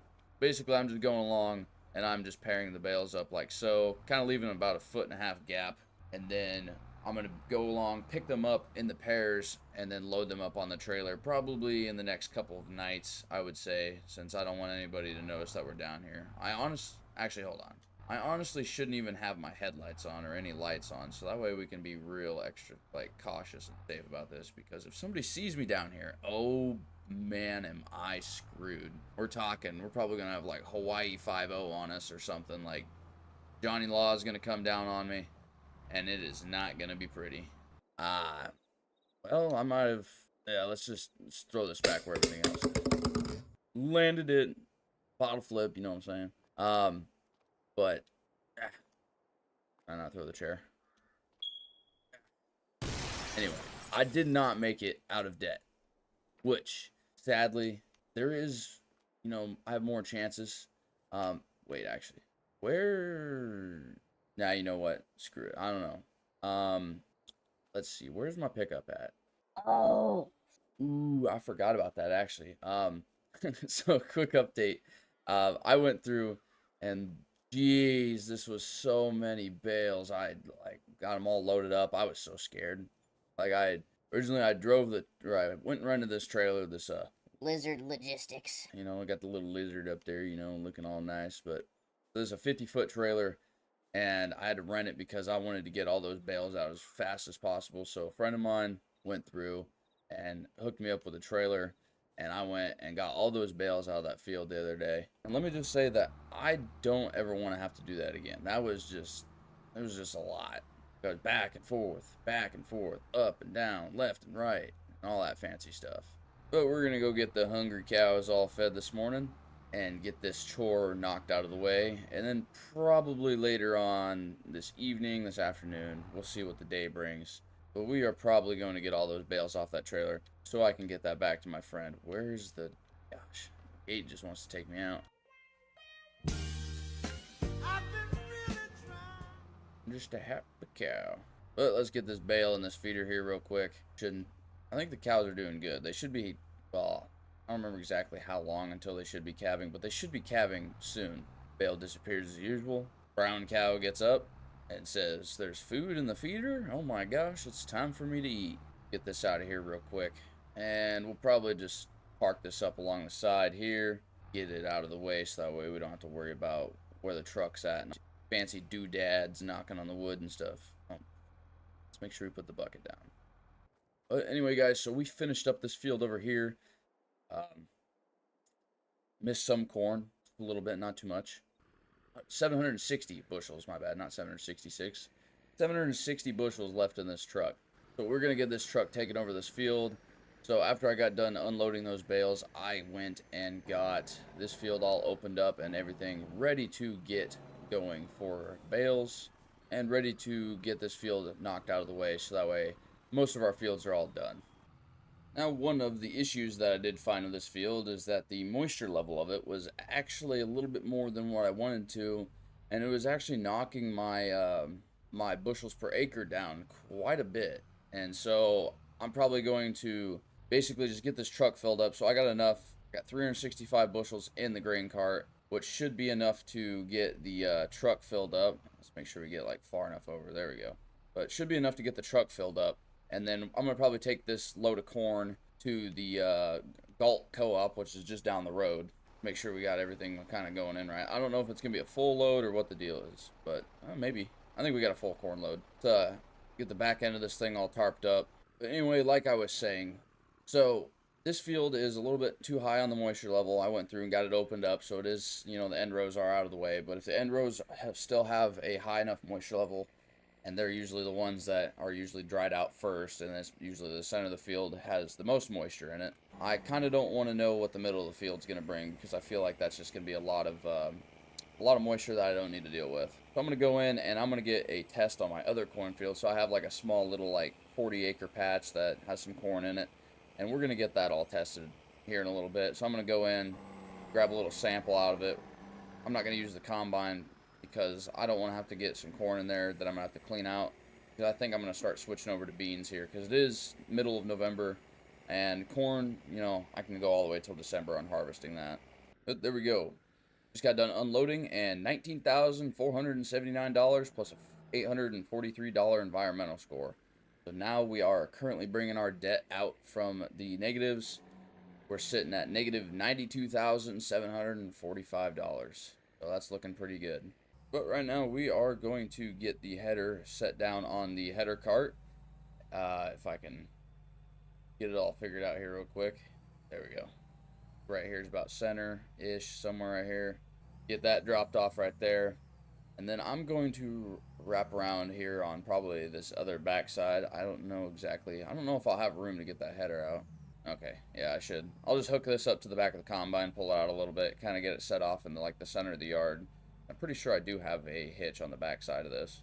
But anyway, so I'm going to go through and do a little bit of maintenance on the header here, make sure that all my bearings are all greased up. Let's see if we can open this side compartment here real quick. So I'm going to go through and I'm going to make sure that all my pulleys are good, make sure everything's got grease where it needs to have grease at. I think, let's see, I think I should be able to do this on the other side as well. Yeah, down here. So open that up, see this chain, the chain drive or the drive chain.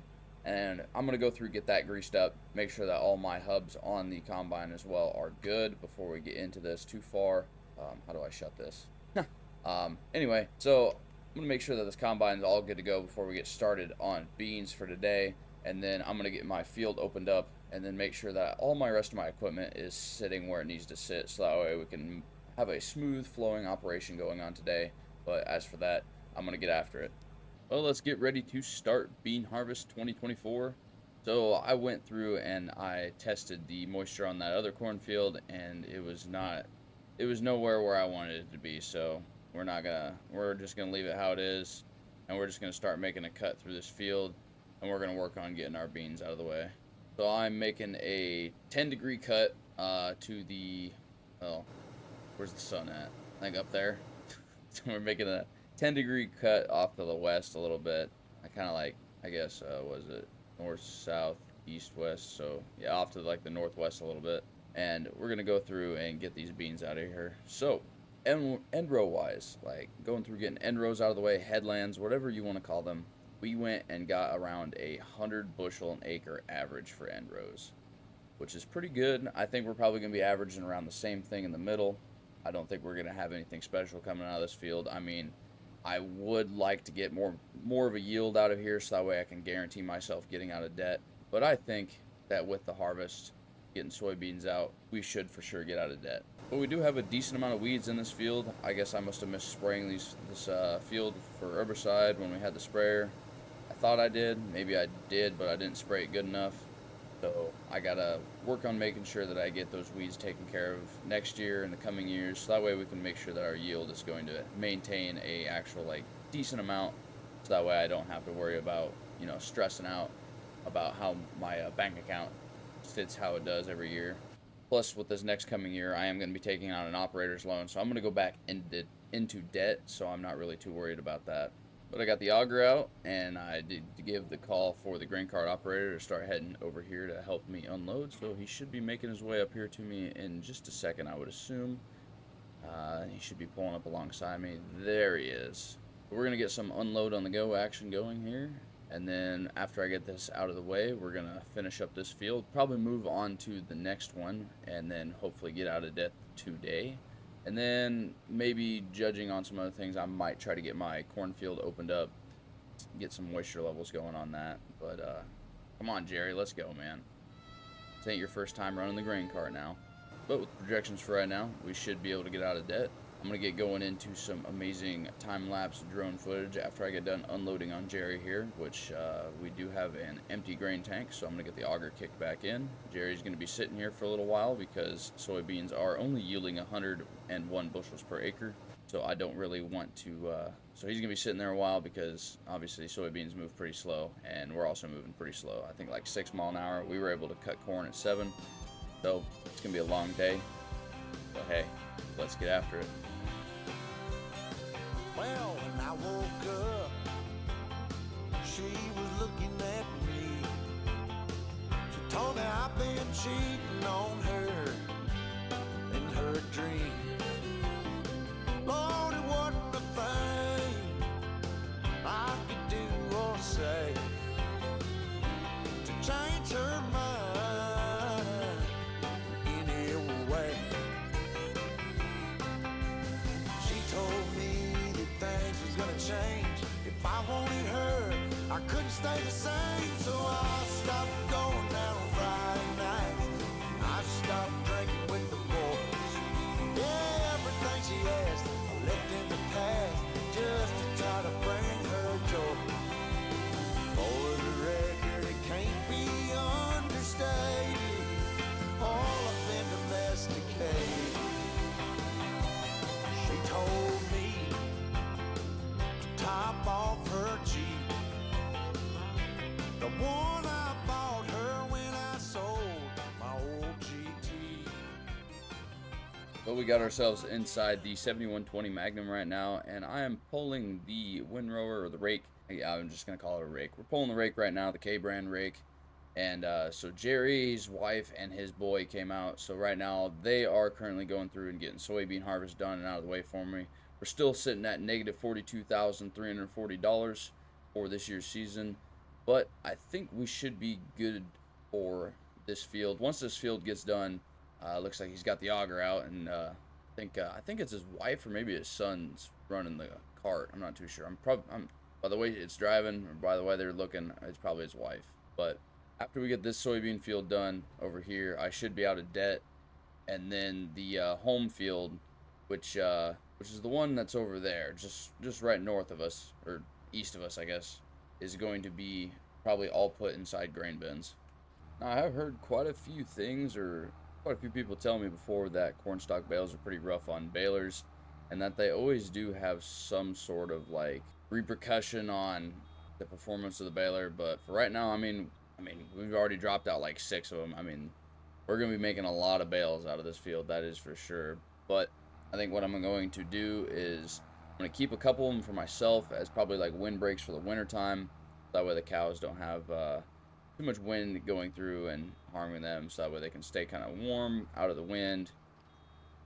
And then also at the same time, that way we can go through and get most of these sold.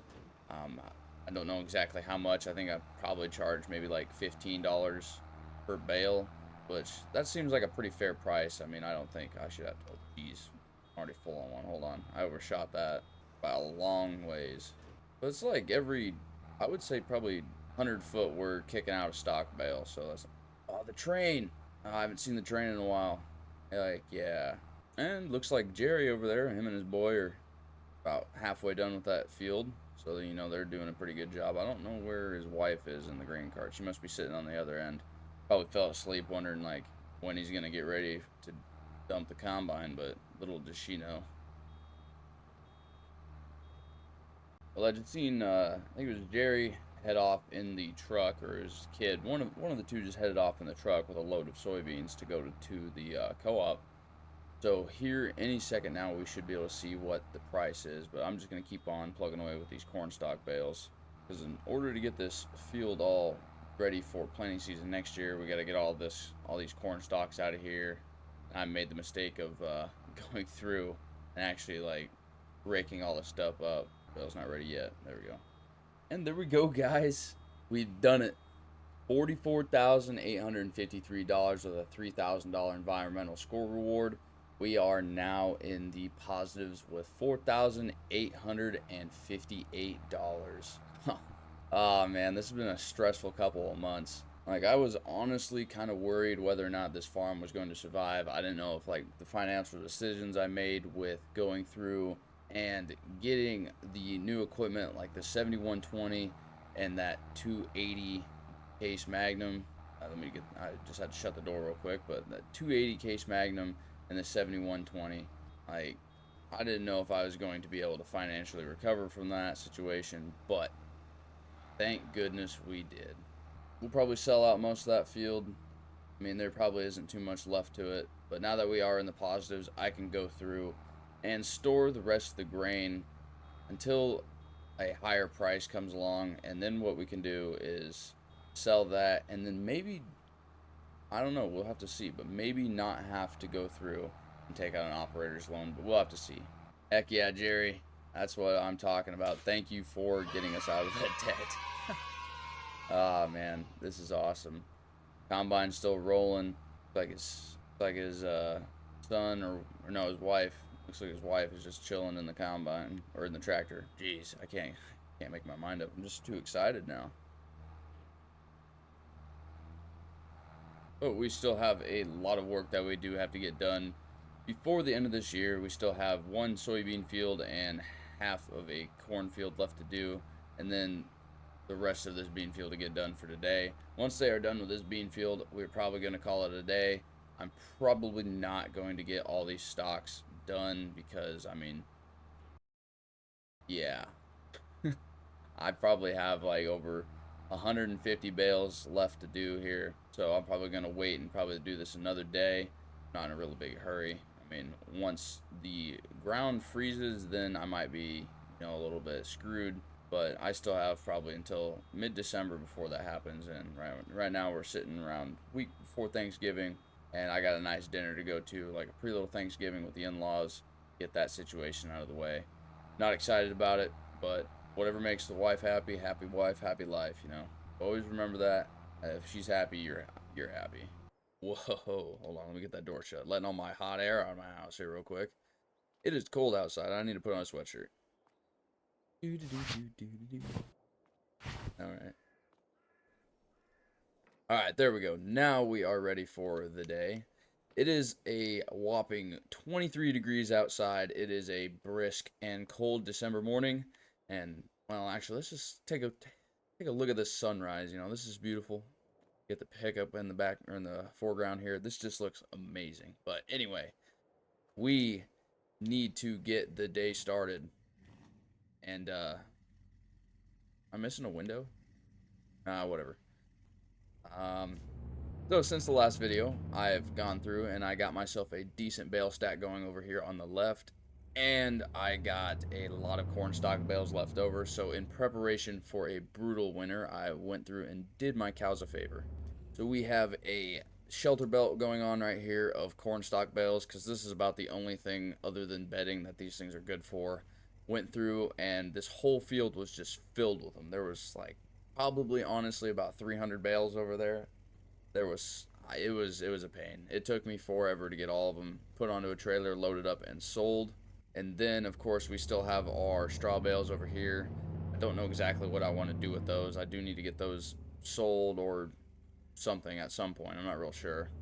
Still have our silage over here. Haven't even opened that up. I'm going to be waiting until we run out of bales or using those with the bales. So that way we got some feed going on. And my parking spot is taken right now. So we're just going to pull up alongside the Quonset over here and call it good. Run over some bushes. We need to go ahead and get our grapple buckets put back on. It's going to be taking a little while to do this. I got to get all the pins all adjusted right and make sure that we don't mess anything up on this. I think... Oh yeah, there we go. Alright, let's just slide that pin in, get it raised up, and we're good. Now we just need to make sure that we go through, get our cattle fed this morning. They are looking... I always have problems with this gate. Let me just kick it. Maybe it'll open. Okay, maybe it'll hit me back again like it always does. But cows are looking kind of hungry this morning, so we're going to go through, make sure that they have enough feed, and try not to take out the fence at the same time and not topple over top of one of these. But got a lot of work going on today. We have our last, well, we do have a cornfield left, I think, or like a half of a cornfield. I'm not too sure. I'd have to go over and look. I don't remember exactly what I did. But we have our bean field here on the home site. We have a little bit left over there. We kind of took a break. We were slowing things down a little bit. You know, the beans and the corn weren't exactly at the moisture level I wanted them to be at. But that's fine. I mean, they're still good. We're still going to get a decent amount of yield as long as we don't get snowed out. And where am I going? I need to go this way. But I think for the plan for today is we're going to get this field done. After we finish the field, that's, well, can't really see it, but over off that way. Once we get that done, we'll start over here. Should be done with harvest after today. I'm not expecting anything to take too long. I don't have any help for today, so that is a minus on today, but that is alright. I'll just be bouncing back and forth between the combine, the truck, and the grain cart. Come on now. Oh. And now that we got the combine all fired up, we're going to let it warm up here, and I'm just going to go through and explain a couple things. So right here we have our mower truck hooked up, or our mower trailer, not our truck. Yeah, we got a mower truck right here, you know, even though it says Freightliner on it. But we got our mower trailer hooked up to our Freightliner. Of course, we still have the trusty 2388 Case IH and my newer tractor, the Case IH 280 Magnum. That's going to be pulling the 850 bushel Kinsey grain cart. And this combination has been doing pretty good so far this season. We haven't had any issues with anything. Yield expectancy has been kind of around where I want it to be, if not maybe just a little bit higher. And then we still have our grass fields that I haven't even touched them, and I don't know why. It's just kind of, I don't really want to touch them, I guess. I just turn my lights on. Oops. It's not that I'm being lazy about it, it's just that it's kind of, I don't know. I think I got enough bales for right now. They should last me through the wintertime. I'm not expecting anything really terrible to happen with cattle. I mean, we have enough bales, and if worse comes to worse, I do got enough straw bales and enough corn stalk bales. I could definitely sell them, so that way I do have money to buy bales if I need to, even though I really don't want to. But here we are. We're just going to get ourselves started where we left off on the last time you guys seen me here, and we're going to be chugging along at 4 miles per hour. And if this was a high-speed race, we would be definitely not winning this. Oh, there goes the train again. I love seeing that train. Makes my day. Now, something you guys are probably going on and wondering right now is if I'm going to go through and bale up all the, I guess the soybean trash that comes out the back of the combine, or I guess it makes a straw swath for some reason. When I go to disable it, so hopefully I click the right key for this. Yeah, there we go. If I click that key and disable the straw swath, it just does the same thing, but just not making it in a neat pile. So I just said screw it and decided just to mitigate the amount of dust going and flying everywhere, so I'm not hacking up bean dust all day long. I'm just going to drop a straw swath out the back end of the combine because it's not really serving a purpose. I'm not gonna bale it up because I've already had my fill on doing bales, so we're not gonna go along and do this because it's gonna take forever. I'm gonna probably be crapping out a bale every like 20-30 feet, and just to keep the whole process streamlined, I'm just gonna make it pretty simple on me. I'm just gonna end up probably just like disking over it, it's gonna go back into the dirt anyway. You know, a little bit more nutrients into the dirt. You know, we'll think about it as free fertilizer. But we're about 44% of the way filled up. 45% of the way filled up now. I always speak too soon on that, but 45% of the way filled up. And once we get full, we're gonna end up probably. Well, honestly, since the tractor's all the way over there, I might as well just drive up to the truck and just dump it in the truck. Got a little bit of a ditch there. But that's probably what I end up doing. I might honestly be able to finish this whole field out before I even get full. I'm not too sure. I mean, I'm averaging about 102.7 or 102.7 bushels per acre, so not bad for soybeans. It was a little bit rough on the end rows. I was getting like 98 bushels, but so far we are doing pretty good. All right, so I may have lied. We filled up a little bit faster or sooner than what I thought it was going to, so we're just going to go ahead and mosey on over here towards the trailer and get this dumped in all professional-like, as long as I can pull up to the right spot. There we go. We're just going to stick it in the back end of the trailer. I know you're supposed to load it from front to back, but yeah, we're not going to keep it really political. Got a little bit left of the field. The rest of it I should be able to fit inside the combine. We fit around, I think it's, I probably should have paid attention. I think it's like 300 bushels, if I remember right, or maybe it's like 400. 413 bushels we can fit in the grain hopper up top. So we should be good. Got 100 bushels left to empty out here. We're emptying out pretty fast. It's like supersonic speed going on here. Once I get this done, we're going to go finish out the rest of this field. I'm going to start opening up the other field, get all the trucks, the tractor, and the grain cart moved over. And once I get the field opened up, find a good place to park that, kind of just out of the way. I might call the neighbor up because honestly I don't really want to bounce back and forth and waste too much time. I'm only just doing this because it's cold out, and I know how people don't like going out in the cold here. And I just, you know, I'm being a good person for today. You know, so maybe they can pay me back a favor and help me out. And once we get all done, you know, we might go out for coffee. You know, the weekend, nothing like a little bit of weekend work, having fun. Maybe go to the Legion. That Legion sounds fun. The Legion sounds like a great time. Get the speed start going. That was kind of a pretty rough start right there. I don't know why I did that, but let's get this field finished out and we'll get moving on to the next one. All right, this is the last piece of equipment that we got to get over here to the site. So I opened up on this side of the field, and now you guys can kind of see the setup that we got going on here, and the extreme mess of bean trash that we got out here as well. So the whole purpose of this site right now is, since this field is kind of extra and we are out of debt, because that was kind of like the main goal of this harvest. Yeah, just hop up here, you know, and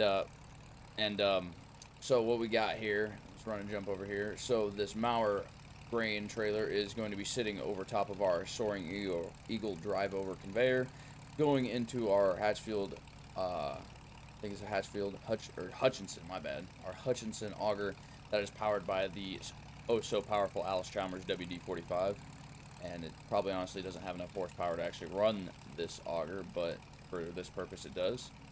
And then if I can run all the way, I cannot do that. Okay, well, if I could run all the way up this auger like I should be able to, it's going all the way to the top of our Sioux bin here, and then it is unloading into the top, and we've already unloaded a little bit in there right now. It does measure in liters, but I think it's like 800 bushels or something, but we have 20,376 liters out of a possible 422,868 capacity.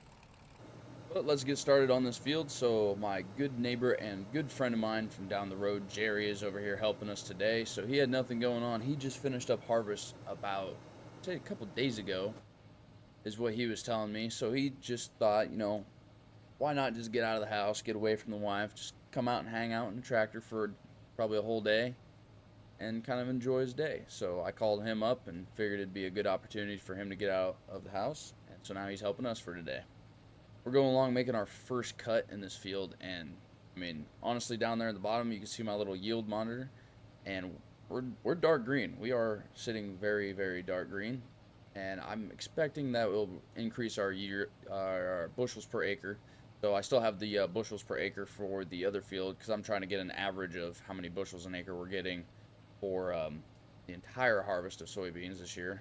and then I can kind of just base everything off that about exactly kind of how much I'm going to be earning this year. But since all this is going in storage, I'm going to wait for a better price on beans. I did sell everything else just so that way I'd get out of debt. So right now we're sitting at $56,626, which is not that good. I mean, it seems like a lot, but considering that I have to buy about $30,000 worth of seed, and I also have to buy about $13,000 worth of fuel for next year, we're barely breaking even. Come on, Jerry, my auger's out, and I'm waiting on you, and you're just driving right through my beans. What the heck, man? Jerry, I figured you were smarter than this after the last time I fired you. Come on now. Come on, Jerry, catch up. Oh, wait, is that Jerry's wife? No. Whoops, that's probably why. Jerry's wife, Shanine. Or is it Charlene? I don't remember. Come on, Charlene. Let me holler out on the radio. Maybe she'll respond to that. Charlene, if you don't hurry up, I'm gonna let Jerry know that you're over here taking his weekend help. Oh, there we go. That got her going. She's like, please don't tell him. Please don't tell him.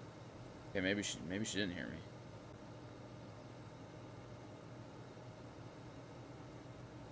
All right, let's see here if Charlene has a chance to redeem herself.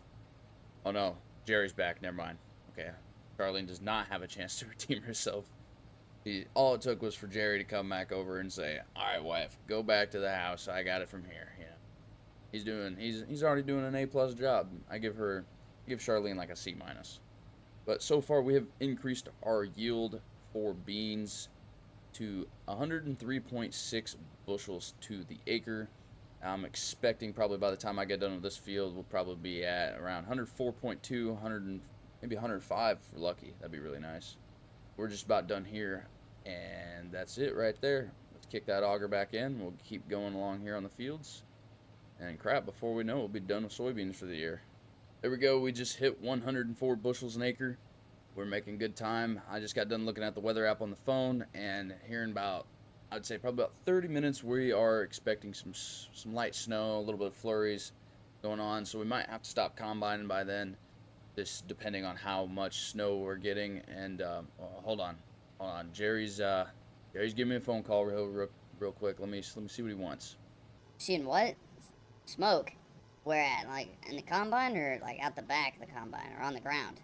On the combine? All right, hold on, guys. I got to get this shut down real quick. I got to see what's going on here. All right, let's... Holy crap. Jerry, that's a little bit more than a little bit of smoke coming out the back of there. Jerry, call the fire department. Hurry up. I'm going to grab the disc and get this all disced up before we get this fire spread any further than what it is. Hurry up. Call the fire department. Get in the tractor. Get in the tractor. Hurry up. Let's get this thing started. We got to get hooked up to the disc. No, I should have been prepared for this. I knew this year was going too easy. My goodness, can this thing back up any faster? All right, we got ourselves hooked up. We got to hurry up and get to the field. We got to hurry up and get everything disced around here real quick before this fire decides to spread any further. We're going to get going along here. Hopefully the fire department gets here soon, because hopefully this doesn't spread. We're going to try to prevent it as much as possible, but I think the combine might end up being just a total loss from this. We're just going to keep going around in circles, make sure that we get a big enough path here, so that way the spread doesn't keep happening. And oh my goodness, I have no words, honestly. This is just pretty bad. Looks like there's the first fire truck coming in. Looks like Jerry actually did something good for once. Holy crap, he got the fire department here on time. All right, I think this should be we'll just get one more half pass going along here, but that should be good enough. Hopefully the fire department's able to get in here just fine. Got 2 trucks coming in right now, and they brought a gator. Oh my goodness. Okay, so the fire department has all left the scene. The fire was under control, and they did end up putting it out. And the combine is a total loss, sadly. And Jerry's looking pretty dumbfounded as always. I'm going to ask him a couple questions, see what we can do, and maybe, I don't know, we're just going to see what we can talk with him about. Jerry. Jerry. Open the door. I can't reach the handle, Jerry. All right, good news and bad news again. I'm just kidding. Just good news this time. So Jerry's making his way. He hopped in his pickup, and he should be heading back to his farm. He said that for today, he's going to let us use his combine since, he already got done finishing soybeans. That he is going to, well, we can just use his combine. He doesn't need to change anything over. So I guess while we're waiting for him, we're just going to get all these beans dumped out of the grain cart. For right now, Get ourselves whipped around here real quick, Speedy Gonzalez style. And we're hauling beans right now. All right, there we go. Get pulling up over here. Oh, a little too far away as always. But any hoozle. So Jerry should be coming over with his combine. Should be able to finish out these beans. I might try to convince him, see if we can get some corn done today as well, because we do need to get that out. It is December, and well, I don't want to have corn sitting in the field when too much snow gets on the ground. It's supposed to be snowing soon, so hopefully we get this stuff done. Well, Jerry ended up dropping his combine off, and he never told me that he had something like so nice. You know, he's always just been coming over, and who is that? Anyway, so he's always been coming over and just giving me some good help. He's got a 9650 STS combine, so this is like an early 2000s combine, and we do have the older unload auger here on the combine. I don't know why I never got a new one on here, but we have a Crary wind system as well, so you know we might be able to save ourselves a little bit of yield, preventing from beans kind of falling off the header as we go through. He has the 630F bean header on here, and I think we're gonna have to get these snoots out from back here and kind of just stick them up here on the front so we can make sure we get our marks right for the, marking out the end of the bean rows so we don't end up missing any. We aren't gonna worry about who's in there. How am I supposed to? I just don't make anything easy these days. I gotta like shimmy my way up here. I'm all fat and stuff. I can't get up here. There we go. Now when I want to get out, now I can get out. Get this bean header up, and we should be able to back up. There we go. Jerry's making his way out there, and we're gonna start off where we left off. Hopefully we can get done today before it gets too late, before too much snow gets on the ground. And before, you know, my wife starts to ask questions on how I am not done for today.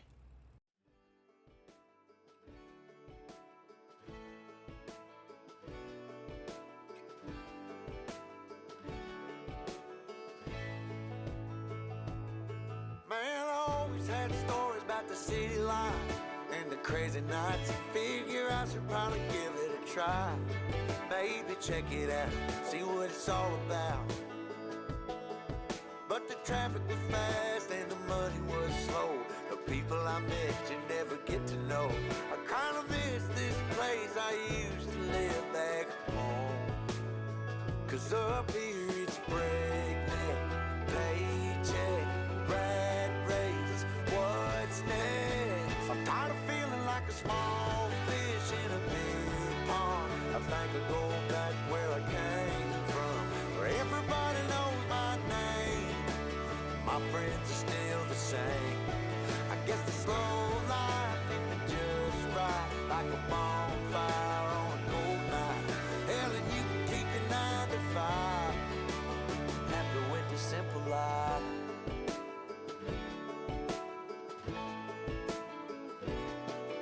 Yeah, I ain't here to try to change your mind. Trying to save your time, in case you're thinking about breaking out the bucket list. Girl, you can skip this funny business.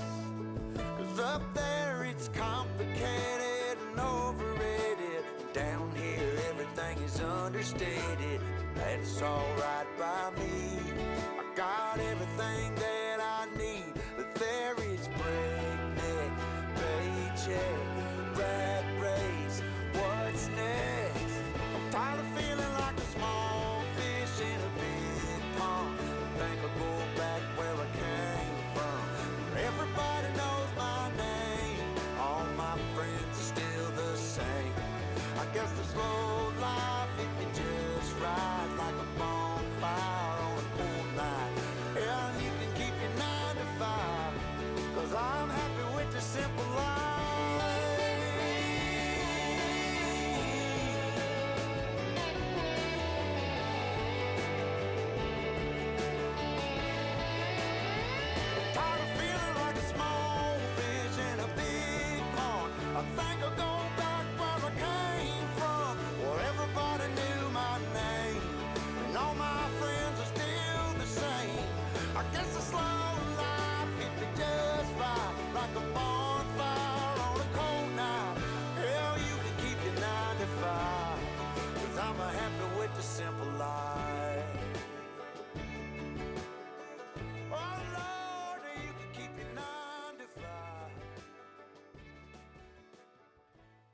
Alright guys, let's get this grain bin all shut up. So we just ended up getting corn all finished up and, well, there we go. I just kind of got stuck on that bush.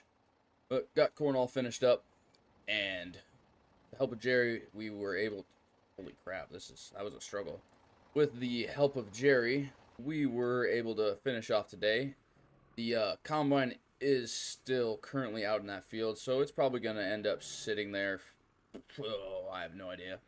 Probably for the remainder of this year at least. I'm not really too worried about getting it moved. It's still pretty warm. You know, it did go up in a ball of flame, so it wasn't exactly the greatest day today. But I mean, other than that, I mean, it's been a pretty good day. That was the only thing that went wrong.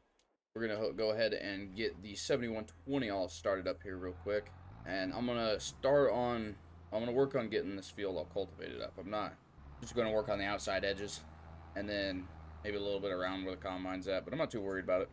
Get this all unfolded here. We'll just start right here. Right here's good a spot as any. As long as I'm starting, that's the only good thing. But anyway, like I was saying, so Jerry's coming in clutch with letting us use his combine, so that helped out a lot. The harvest season is now completely over for us. Got all the corn out of the fields, we got all the beans out of the fields, and I still haven't gotten rid of all the weeds over there, and my corn header is floating, so it's possessed. And I think we left off with about, I think a little over, well, somewhere around 2,000 bushels of corn in our grain bin. So we got enough in storage that we can sell next year when the corn prices do go up. And then we have around 2,500 bushels of soybeans as well. So whenever the prices do go up, I'm expecting probably next year around March, April, probably around April, honestly. April time frame, we should be able to get some corn, soybeans sold. And I got to work on getting an insurance claim for the combine, because that is, I mean, it's a total loss, so we should be able to get something hopefully as good, if not a little bit better, to replace that combine. And if you guys have any ideas on what combine I should get next, you guys should drop that below down in the comments. Or if you know of some place that has one for sale, you know, looking around, maybe thinking, like I'm throwing around the ideas of Kloss, a Caterpillar maybe, or just sticking it with the old case, maybe getting a couple years newer, like an early 2000s 88 series case combine. Not knocking the idea of having a John Deere, but I would like to keep maybe a little bit like some uniqueness to the farm. I know everybody's running John Deere combines. Jerry's got one, so you know, if I ever feel like throwing a little John Deere in the mix, I'll just ask him to use his. But having a little bit of case out here, maybe a Klaus, Caterpillar, or I was also throwing around the idea of a Gleaner, as one of them has just recently been launched, and maybe getting that demoed for next year. We'll see what we can do on that. Before I forget, right before I go to sleep, we're gonna get these cows fed here real quick. So we are coming up with I think we're 6 months out. We're gonna have some spring calves this year, so that's a little bit newer for me since I've only ever done, well, no, spring calves. I've always done spring calves. Whoops, delete that part, Marino. But we are coming up with getting calves here in, I would say, the next maybe 4 to 6 months, and so we're gonna be getting some spring calves this year, and we should be expecting probably about, I think it was 180 of them. I think we got, like, I don't remember, like 4 bulls or something like that. So we should be getting a decent amount of calves this year. The bulls got tested, and they are all good, so they should be able to produce. And then all the cows were going through their cycles. So we're going to make sure that we get some good calves this year so we can get a little bit more extra money. As far as that, I mean, there's going to be really no other passive income for the farm for this winter. I do have some bales I'm going to be selling and going through and doing that, but for right now, I think that's all we can do for this year. I guess we'll see what the new year brings, and hopefully everything goes all right. Let's get this gate shut here real quick. This one always gives me trouble. Boom! Got it that time. I'm going to wipe the counter down a little bit, and I'm going to use a little abrasive sponge over here to clean up everything here on my my stove, because I made sloppy joes last night, and it got a little sloppy. The bottle of water, I've, you know, relinquished my little bit of anger temper tantrum a little bit. Yeah. But anyway, it is a very, very very cold day out today. It's snowing. We just had a blizzard the other night. I have not left the house in probably, well, a day, except to go feed the cattle. I gotta make this really quick. I don't want to go outside. Okay. Whatever. Let's go. We gotta go, gotta go, gotta go, gotta go. Gotta get inside the what the heck? What the heck is going on here? Alright. Anyway, let's go. Get inside the pickup. Get inside the pickup. Let's get some heat going. Alright, we got the pickup started. We made it safe inside of our pickup here. So, let's go and, well, hopefully we can make it to the farm. Or make it to the shed where we got the tractor. Because we got to get these cattle fed this morning.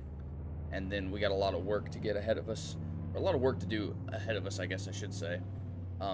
Fence is like 2 foot tall now. I'm surprised the cows haven't like tried using the snow to jump over it.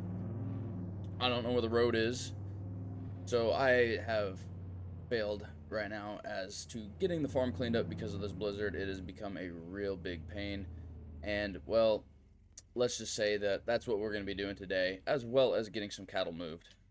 So anyway, guys, old Jack Frost decided to pay us a little bit of a visit the last couple of days, and it's been snowing non-stop. And we got ourselves about 2 foot of snow on the ground, and it is not a fun time. I've been moving snow out of the feed bunks and stuff, and I think it's come to the time where we just need to go ahead and get these cattle moved, because I've been meaning to get I hate this gate. I've been meaning to get them put inside of a different pasture, or at least put on corn stalks for right now, so that way we don't get too much of this grass eaten down before the spring, because I do plan on calving out here in this pasture. We do got to get some sheds built up and everything like that. I went through the other day before it snowed, thank goodness, and I put some fence around one of my cornfields that I had, and I made sure that everything was good. We did use a electric fence or a hot fence to get these cattle inside. So all I have to do is I'm going to probably just move these cattle. I'm probably, well, let's see. I don't know if the county is going to be able to get the roads cleared today. I mean, the county hasn't really done anything. We have just been fending for ourselves out here, and it has been a rough couple of days.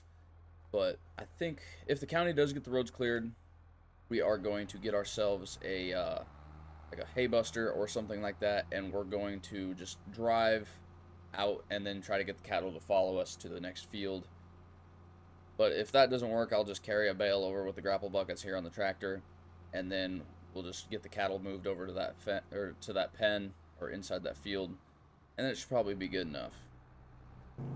This is probably not a good idea to be going 60 miles an hour, but see how well I can drift. Oh yeah. Got right on the road that time. Heck yeah. But let's get pulled over here.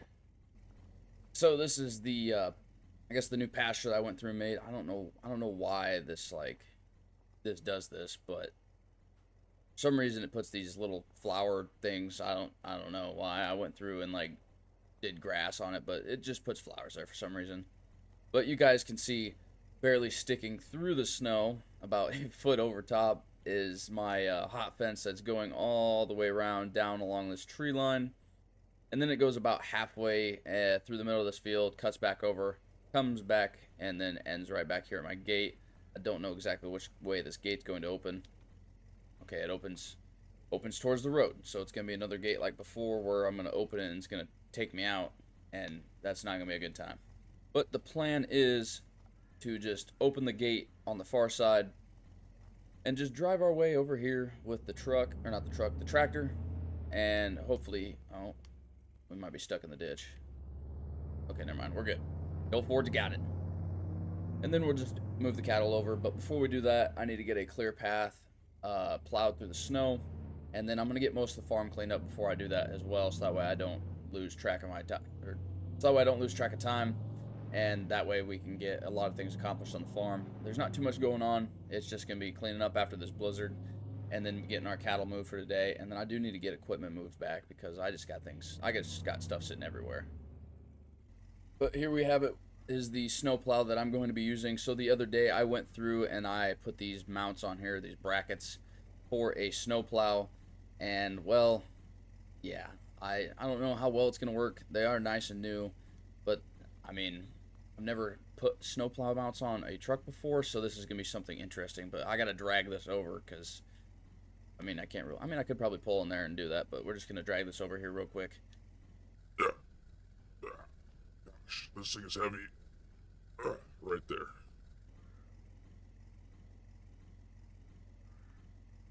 All right, now I should be able to hop in the truck and kind of drive forward a little bit. All right, let's get this thing kind of put on here, and then we're gonna go move some snow around, and hopefully we can get a lot of things done today. All right, look at that. We have is that a cat? Hey, well, we got the snowplow on, and I mean, this is I don't know how well this truck's gonna be doing on getting snow moved, but I hope it does good. I've never tried it before. Get ourselves backed out of the shed here real quick.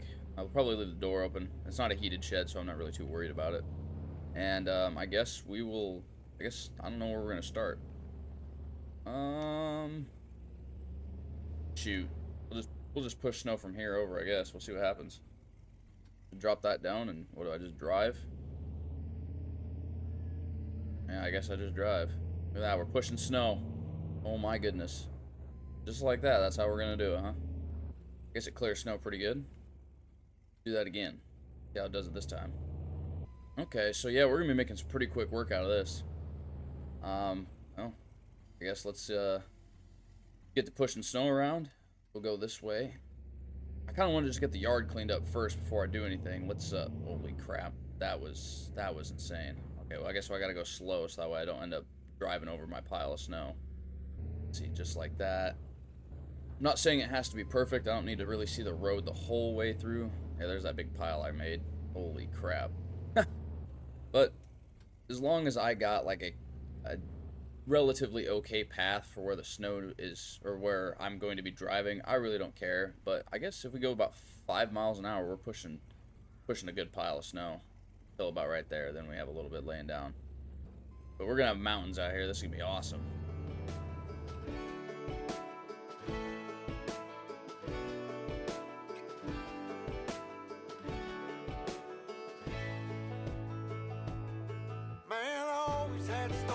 City life and the crazy nights. Figure I should probably give it a try.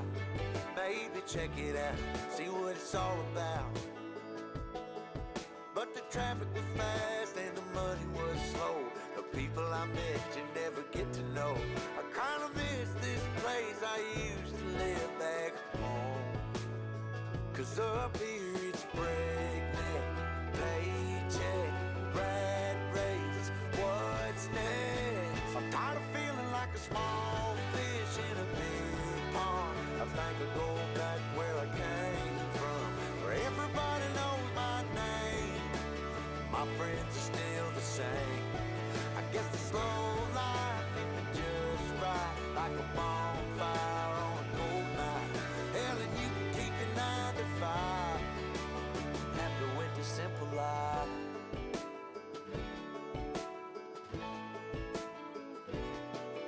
Yeah, I ain't here to try to change your mind. I'm trying to save you time, in case you're thinking about breaking out the bucket list. Girl, you can skip this funny business.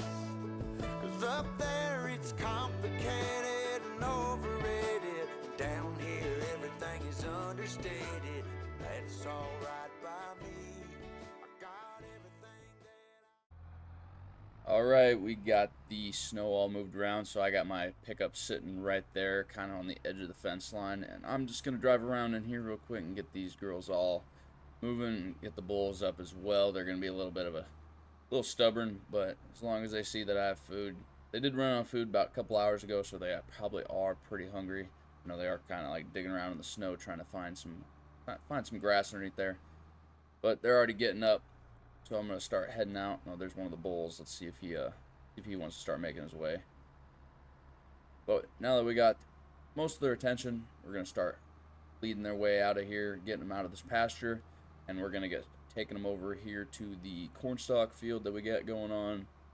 And then once we got that all complete, we'll probably just drop this bale off over there, and then make sure that they have enough food, water, and hopefully they're good. Come on, girls, let's go. Man, I did such an amazing job at moving all this snow. Not bad for having just a little 3/4 ton Ford from like 1973. Let's see. Come on, girls. Let's see if these cattle keep up.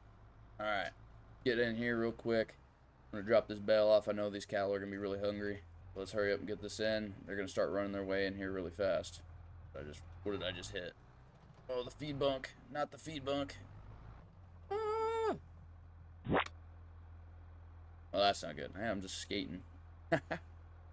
And I think that's all of them. They just kind of moseyed their way on all in here. I'm pretty sure as they were coming in, I counted 192, but, well, yeah. I think I counted 192 at least. Hopefully I did.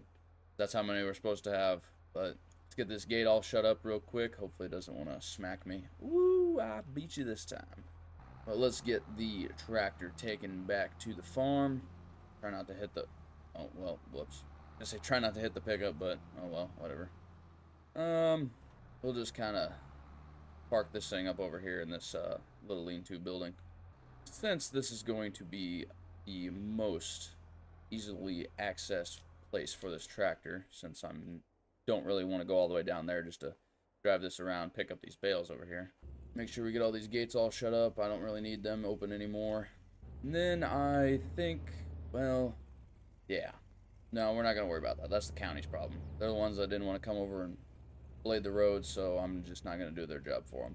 There's a couple places up here at the farm that I do need to clean up because I just kind of like going through pretty fast, but I got most of them all of it pretty good. I mean, we have a clear path all the way down to the farm and then all the way through down the road, at least to my new pasture. Let's go grab this gate here real quick as well. And there we go. Got that all shut up. Actually, right here is going to be a good spot to, you know, do a little bit more snow removal, because I do need to get back here to my silage, so that way we can get these cows fed. I should have a feed wagon coming in the next couple days, as long as the county goes through and gets the roads bladed, so that way I'm able to like actually go pick it up or maybe get it delivered. But we're gonna need to get this moved out of the way. It's not gonna take me that long. I'm almost done already. I think this is a really nice snowplow. I mean, we cleared out like everything really fast. I mean, crap, we had like 2 foot of snow on the ground. This blizzard was a really big blizzard, and I thought for sure that would have taken us a lot longer to go through and get all this cleaned up. But I guess, you know, the power of the little cat on the front of this blade. I mean, I guess we were able to get a lot done. Check on the cows one more time. Oh yeah, they look happy to be in a new little pasture. Be learning a lot. Yeah, we're gonna really make the county mad with what we did here, but whatever. Push a little bit more. Yeah. All right. Please don't do it again. We're just gonna keep making divots. All right. Well, eventually I'm gonna make my way to the neighbors, and I'm gonna go clear some snow for him because he does not have a snowplow, and we're gonna hopefully get there safely. He's just right down the road up there, so not too far away. Well, guys, so the time has come, and we are back into probably one of my favorite times of the year. I would like to say that springtime, or I guess early spring, is one of my favorite times of the year to be in, because everything's starting to finally liven up. The trees are starting to get leaves on them, and the grass, well, sadly the grass is still brown. But we do have a lot going. Gate. Is it stuck? Well, again, with these gates, I swear. But we have a lot going on for us today, so let's get a quick cover on what we're going to be... So let's get a quick cover on what we are going to be doing today. So the first thing is first, we need to get our cows fed right now, and I'm already struggling already today, so that's not a good sign. Let's get this bale dropped off in here real quick like that. And there we go. Well, there we go. Yeah. Okay. Yeah, go get that food. Go get that food, girl. But we got a lot going on today. So because it is spring, that means that we have tillage. It's not quite yet planting season. We're looking at like April and May time frame to be able to get some planting done. So it is March right now, 8:45 in the morning, and we have $42,746 in the bank account. And I find myself all the time telling myself, like, I need more money, and I really wish I had some more money. Because $42,000 is not going to get us too much. And I got a lot of things I want to get accomplished this season, and, well, it's mostly big things I want to get accomplished. And with the equipment I have, like, I'm getting bigger tractors, and the equipment's getting, or at least the tractors are getting bigger. Combine's still well, it's still sitting over there in the field. Look, my tractors are getting bigger. So if I run over here real quick, like we have a 280 case Magnum. And right now, the only thing that I have to, well, basically get pulled by that is, well, where is it actually? Oh, disc, where you at? Ah, here it is. I left it in the field. I don't know why I did that. But then we got this like little, well, to 630. And it definitely is not no 30-foot disc, that's for sure. This is like a 12-foot disc, maybe a 15 at best. And like something like this is going to be taking us forever to get these fields done. And I kind of want to get an upgrade for that. And also this year, I still want to go through and I want to get some anhydrous put down in the ground. But again, we were kind of like really slacking in that money department. So I guess first things first, since, you know, it is that time of the year and we are able to get some grain sold. I think, I don't remember exactly which one it is. This one. So we have soybeans here and then we have corn here. Right now we have, I think, probably about 2 truckloads of soybeans that we can get sold. So let's get ourselves hopped up in here in our truck, get it all started up. And I think the best way for us to do is to go around kind of, well, we're going to go around our little drive over conveyor here and hopefully not run anything over. Can't really see through the mirrors. We're just going on a prayer. But let's get ourselves turned around here real quick and we're going to get ourselves loaded up. So as you can see, we have the vertical auger coming out of our grain bin here, our 30-foot Sioux grain bin. And it is going right into our mower trailer. And I guess we don't have hopper fill, so we're just filling up the whole trailer just like this.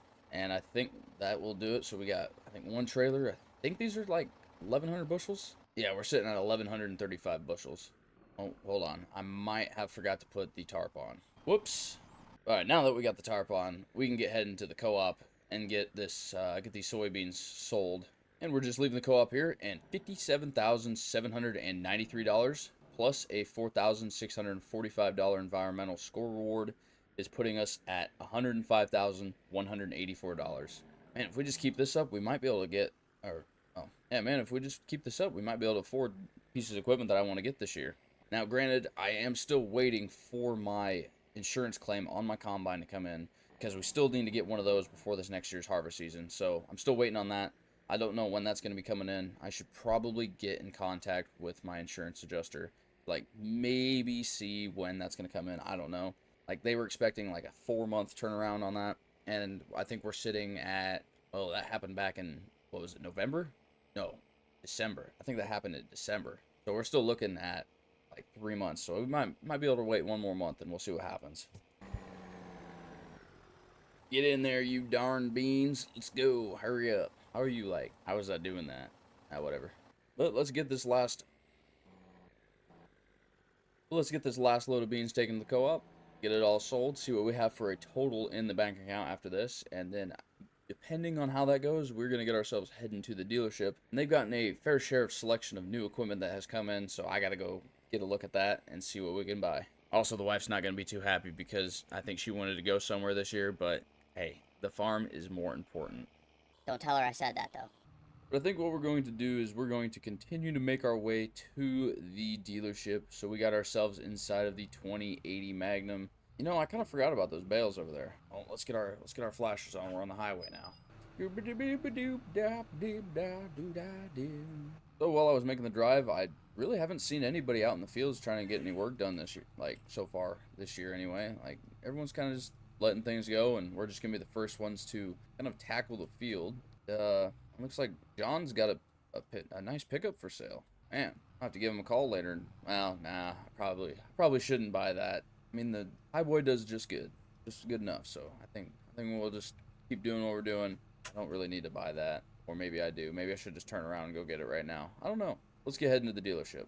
And so the funds have now come out of my bank account, and we are sitting with now $114,602. Spent $52,890 on, well, actually, wait, I'm about ready to go buy this pickup, and I just gotta check it out again. This thing just, I don't know why. This is a 95 Power Stroke, maybe, with a flatbed on it. It just keeps calling my name for some reason. But you guys could probably see in the mirrors, here, there, and I'm pulling a little tank behind me, just swerving all over the place. Let's see, a couple more seconds. You guys got ideas? And we got ourselves an anhydrous toolbar. And it would just be wrong of me just not to get it in case I ate red, of course. And then I got myself my little pup tank, or my pup trailer, my anhydrous trailer, I guess is what I should say, to pull behind it. So I'm pretty sure this is the, this is actually like a 35 or 36 foot side dresser. I was going to go and I was going to get the cultivating one as well, but then I also have my cultivator that does just as fine. I think I'm going to sell that John Deere and maybe get something a little bit bigger. But I'm also going to try to do a little bit more no-till nowadays because there are new planters coming out, and I do have my eye on one. But I'm going to probably get that when planting season comes around. But we do need to get ourselves pulled up over here at the co-op, and I need to get the tank filled up with anhydrous. I don't know if the toolbar is going to fit underneath here, but here's hoping, I guess. Oh my goodness, that's going to be so close. Oh, well. Yeah, we're okay. We made it, guys, without a problem. Okay, let's get should be able to just pull these hoses over, and I'm pretty sure they connect here onto the top of this tank, and we should be fine. Man, anhydrous is expensive. $4,826. Why? Tell me why, please. And I wish I would have known it was that expensive. Crap, I probably would have like caved and bought myself a sprayer instead of buying a $50,000 tool or anhydrous setup. I mean, come on now. I have bought myself a piece of crap used Best Way sprayer for like $20,000 and then bought myself fertilizer and saved myself a lot more money. Okay, so let's give ourselves a little bit of a once over before we get everything going. So it looks like down here on the backside. So here's where the anhydrous gets kind of like shanked into the dirt. So it goes down and it just kind of like just filters its way through the hose, comes down in the ground, and that's how we apply our anhydrous through. Now the cultivator version of this would have some discs here on the other side as well. It does have some up on the front, but I'm pretty sure that's just to open the ground or break it up a little bit before this ripper comes through and drags it through the ground. Then over here we have the anhydrous. It's just oh, the tank on? Let me check if the tank's on real quick. Let me get the tank on. Okay, there we go. So the tank is on now. We should have anhydrous flowing through our hoses. Let's get this valve turned on here real quick as well. Oh man. Oh, I just breathed a lot of that in. Holy crap. Alright, hold on. Let's get that put in the ground. I think we should be good to start putting anhydrous in. Holy crap, that is we're putting smoke down, and we're not putting anhydrous down, we're putting the smoke to her. Make sure we got the right nitrogen levels, so we are putting, let's see, anhydrous ammonia application. We are detecting for corn on sandy loam. So I'm just going to be going through, and I'm going to be putting this on the fields that I had soybeans in last season.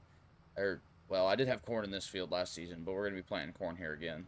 We're just going to make sure that we go through, and I know that this field was corn. Well, actually, no, that one, yeah, that field was corn, and then the one off to the other side, those were all soybeans. So we're going to get those ones side dressed as well, and then we're going to make sure that this next year, when we go to plant, we don't need to buy any chemicals except for herbicide. So I guess sadly we do need to go through and probably get everything sprayed. So we are going to have to call the co-op. Now, in the process of me getting these end rows done, well, the headlands, I guess you should say. I could say, not you, but me. I guess I could say that. I kind of forgot, so I was thinking about something, and I was going to say it earlier, but slipped my mind, of course. But our cows. So, you guys are probably wondering, when are the calves coming? I'm wondering the same thing. But then I got to thinking, we moved the cattle over. They weren't bred until, well, they weren't even mature yet. So I kind of forgot that I think they were like 14-month-old yearlings. So they're basically yearlings, and they have to be 18 months before they reach their maturity date to be able to produce calves. And I completely forgot that, well, my cattle were not old enough. So it's currently March, and we finally just now hit that maturity level for the cattle to be able to start producing calves. Now the one thing is now we have to wait 9 more months. I know, 9 months. So it's March, that's April, May, June, July, August, September, October, November, December of next year. Well, December of this year, not next year. You're telling me that I have to feed these cattle for another 9 more months before they even start making me money. They have been costing me more time and effort in just keeping them alive through the winter than they have produced me any money whatsoever. I mean, what kind of crap is this? I feed them, I water them. You know, I go out and cut them hay and give them corn stalk bales to use for shelter belts. I'm out here just treating them like a child, and they can't even give me a calf. Think we're gonna get some bales moved. I need to make some more money, but we will see. Man, I always had stories about the city life and the crazy nights. Figure I should probably give it a try. Maybe check it out, see what it's all about. But the traffic was fast and the money was slow. The people I met you never get to know. I kinda miss this place I used to live back home. 'Cause up here it's breakneck, paycheck, rat race, what's next? I'm tired of feeling like a small fish in a big pond. I think I'll go back where I came from, where everybody knows my name. My friends are still the same. I guess the slow life hit me just right, like a bonfire on a cold night. Hell, and you can keep your 9 to 5. Happy with the simple life. You know, sometimes I just really need to pay attention to the weather. I mean, I did not know that it was going to rain today. And I was about 3/4 of the way done with that field, and it just started downpouring on me. So we got the tractor a little bit dirty, as well as the anhydrous bar. So I really can't do any more field work today, so that kind of sucks. I completely forgot, or well, I didn't even know in the first place that it was going to rain. And because I don't trust Mother Nature, we're just going to get ourselves all hosed off here real quick, so that way we are looking good and new. Because I don't know, for some reason I don't want like no watermarks or anything like that from like the rain coming down, because it's just not going to leave a nice shine on my tractor.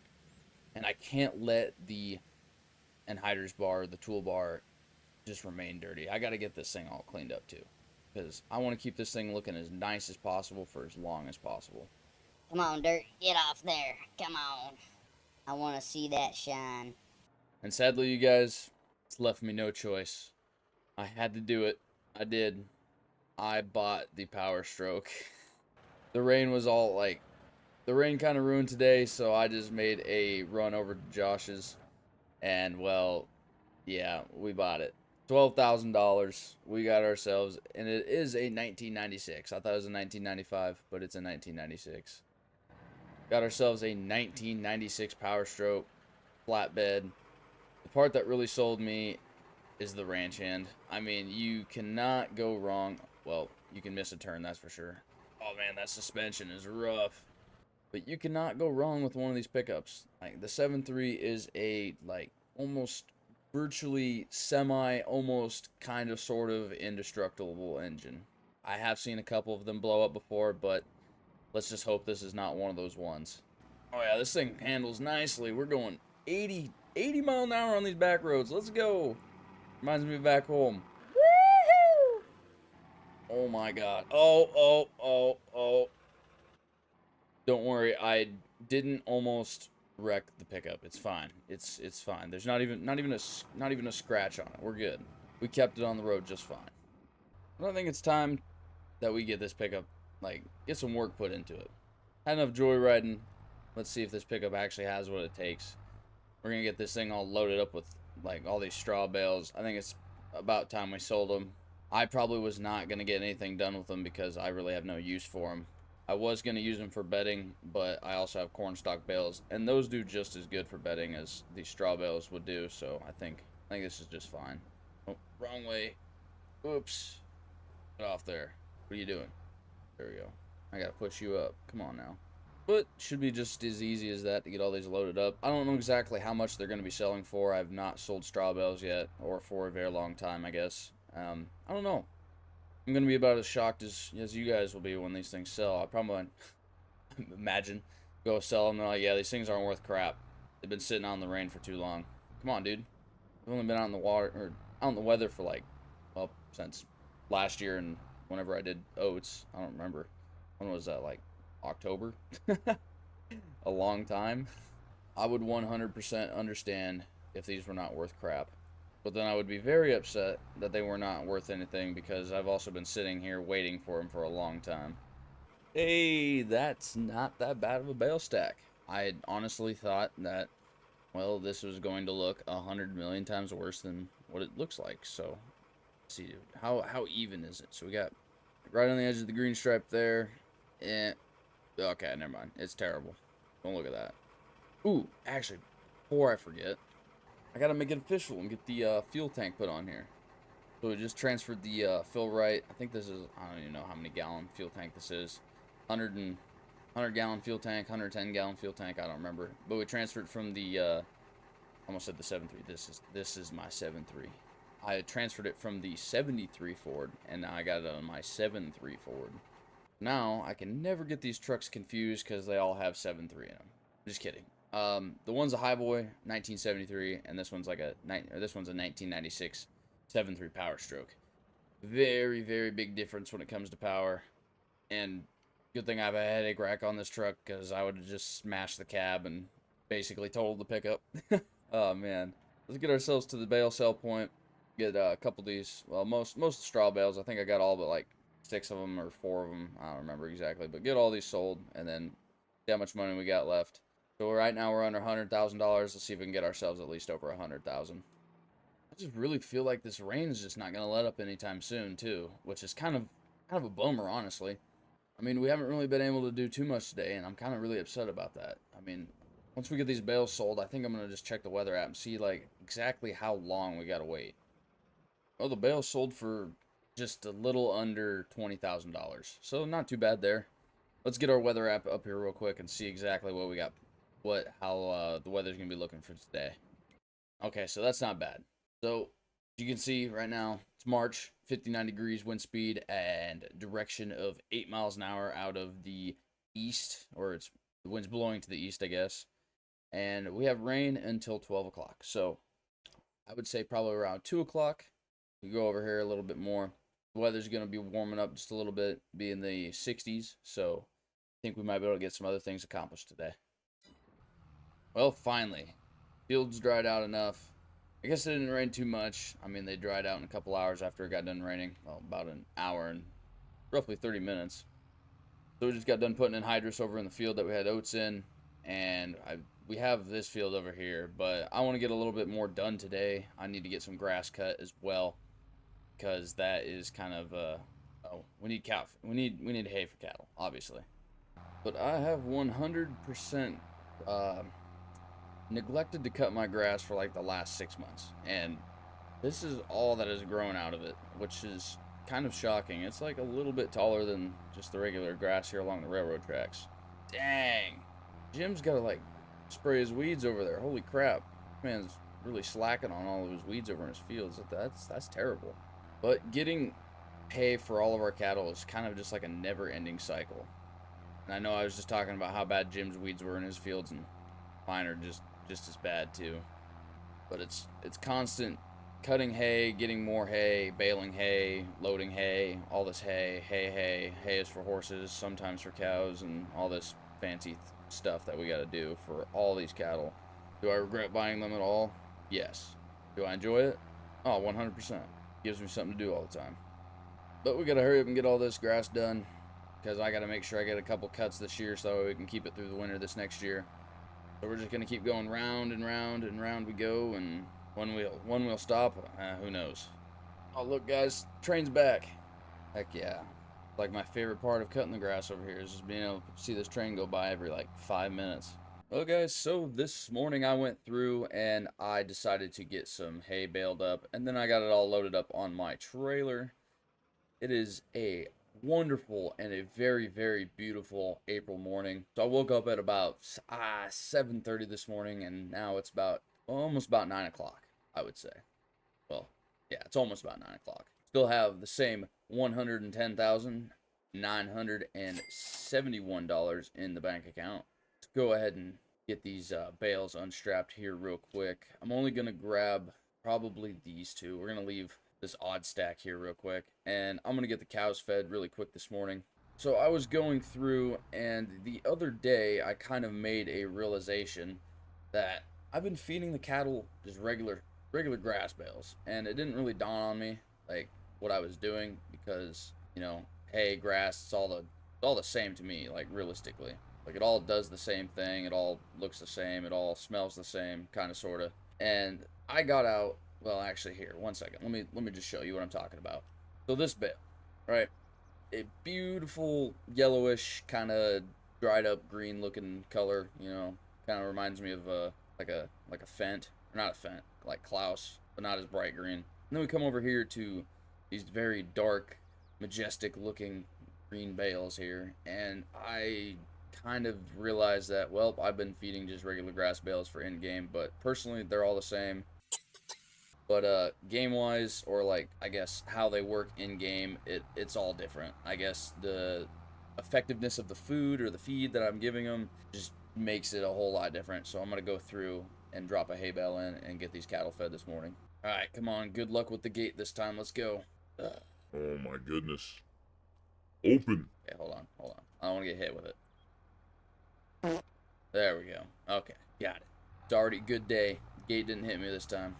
But since I've already gone through and I've gotten all my hay bales all moved around, figured what better time to get some oats put in the ground right now. So we're going to be using our 455 John Deere seeder here real quick, hooked up to my 280 case Magnum. And my seed of choice, we are planting oats. So the last time I planted oats, I went through and I put them over in this field that you guys can see that has all the weeds in it. And this time we're going to be switching it up and we're going to be planting a bigger field of oats. And last year this one had corn in it, and now we're going to put oats over here. We will be able to get a little bit more bales out of it this time. I know the last one I got, I think like 18 bales. I can't really remember. I don't know, whatever a trailer load was, and then I got 6 left over from that. And I haven't used any for bedding or anything because, well, I don't need bedding because all my cattle are out at pasture right now. But now that we got seed in here, let's get ourselves going here real quick. We're going to probably stop about right up around here, I would say. Get ourselves jumped out of the tractor, go through, crouch down behind our pointer here. And it looks like, oh, yeah, seed's looking good. Yeah, we're not doing too bad. So pH value is still very bad. I don't know why I did add, or my nitrogen is bad because it's above what it's supposed to be, but whatever. We'll be just getting a little bit of a yield. We won't be getting as big of a yield as what we should be, but that's fine. I'm not too worried about how much oats we get out of here. As long as we get enough bales or enough straw bales, I think we'll be fine. But I think we're going to get this field all whipped out for today, and then as soon as we get done with this, we're going to be moving straight into planting some corn, and then probably get some lime put down, see what we're missing for chemicals in the rest of our fields. But other than that, we're going to get this field knocked out, get it all finished up. I'm missing a lot, holy crap. Yeah, let's get ourselves over, but we're going to get after it.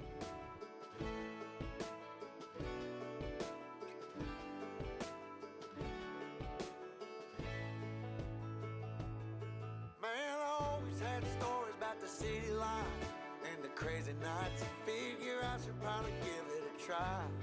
Maybe check it out, see what it's all about. But the traffic was fast and the money was slow. The people I met you never get to know.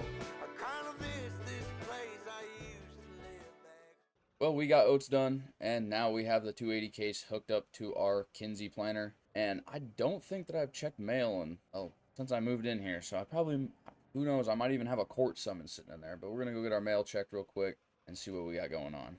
Alright, let's get this thing opened up here real quick. Alright, let's see. First couple ones, let's see. Bills, last payment summons, bills. Ooh, look at that. I apply for a new credit card. That's cool. Let's see, what's this one say? Okay. Midwest, blah, blah, blah, blah, blah. You have been added to your grandfather's will, and from today's forward will have inherited his farm operation as well as $50,000. What? I didn't even know I had a grandpa over here. I thought I was like the only person in this area. Okay, well, I guess I don't know. Well, I suppose I probably should head into town and I guess go to the courthouse and see exactly what this letter's about, because I didn't think I had any family here in this area. I thought I was like the only person here, other than my neighbors, other than Jim and Jerry, but I guess we'll see what's going on. Well, coming back from in town, and I guess I did have a grandpa that lived over here. I guess I'd never heard about him. He was kind of like a quiet man, kind of kept to himself, but he's way back here in the sticks, way past my farm. His Turn coming up here is right here towards this place. They said left at the bridge. Hoping it was like left before the bridge. And then the way that the lady down there at the courthouse said, she's like, it'll be some crappy little turn up here on the left somewhere, which I'm assuming is this. I don't know. I hope this is not some rundown crappy place. I don't know. I don't know anything about this guy. I don't even know how he knew about me. Okay. Okay, we got a little grain bin setup going here on the left. Not bad. And, ooh, I see a pickup. Oh, man, okay. All right. Get ourselves parked up over here. There's a trailer, too. That's nice. Okay, so right here we have, this is a Wilson trailer. Oh, this would be really nice for when we move cattle. That's awesome. Okay, that's nice. Okay. Now let's check out this pickup. This looks like 2005, 2006 King Ranch F350. It's a 6.0, so I don't know. I doubt it runs. Let's see here. Turn the key over. Yeah, okay. Nothing. All right, the batteries are dead. Okay, there's nothing going on here. This thing is just dead. I don't know if it even works.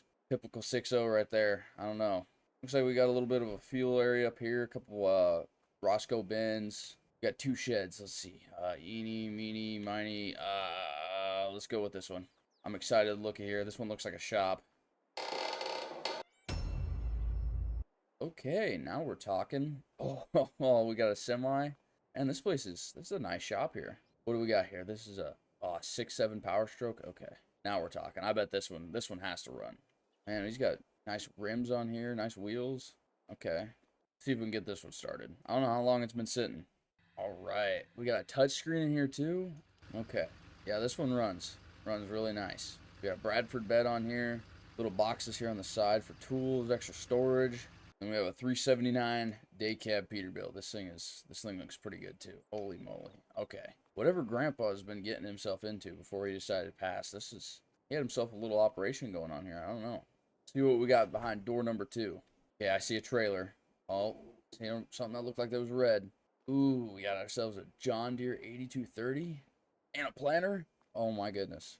What do we got here? This is a 1770 no-till. Looks like a 16 row. Okay. All right, now we're talking. Now we're getting into it. Got a bigger disc here. Is this a 630? A 630 vertical disc. Oh my goodness. J&M 875 bushel grain cart, and then the prize of them all, we got ourselves an 8230 John Deere. Let's see if we can get this thing started up real quick too. Okay, well, yeah, it moves forward, moves backwards. That's promising. I think the nice thing about it is that we got this there's a fertilizer tank on top here, or on the front here. I've seen them where they've come on the sides before. The one on front, I mean, that's kind of cool. It kind of like eliminates having to get a weight bracket on here or get weights. We could just fill this up with the water or whatever we need to, or when it comes time to it, we put chemicals in there when we go to plant. But this is nice. I think I don't know. I think I gotta thank Grandpa for that. I mean, I didn't know I had a grandpa for one, but I mean, now I got all this nice equipment. Let's get these doors open here. Let the sun in on them.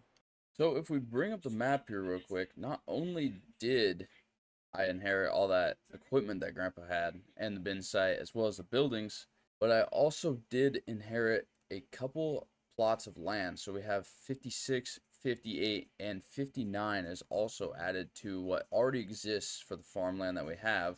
You guys remember we have 47, 49, 65, 64, and 63. So we added 3 more plots of land to what we already have. So to keep things original, I think what I'm going to do is I'm just going to have the 8230 hooked up to our 1770. And, well, first I need to go get some seed and probably some fertilizer to fill up these tanks here on this planter and the tractor. And you have no idea how excited I am to do this. So I got the 6.7 Power Stroke hooked up to our Wilson trailer. And because I didn't find any animal pens around on this farm, so I'm going to take this trailer back to my farm. And it'll probably have a good use over there for when we load up calves and all that other stuff.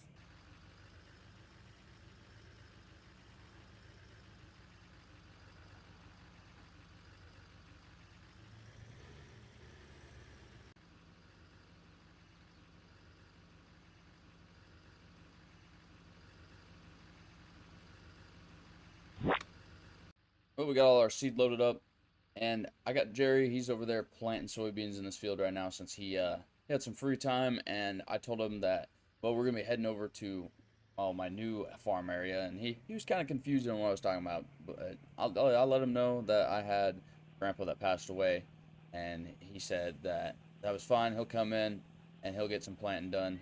I told him just take his time. We're not in any big rush. It's 1 o'clock, so it's a pretty late day. If he gets that one field done, I think I'll be pretty happy.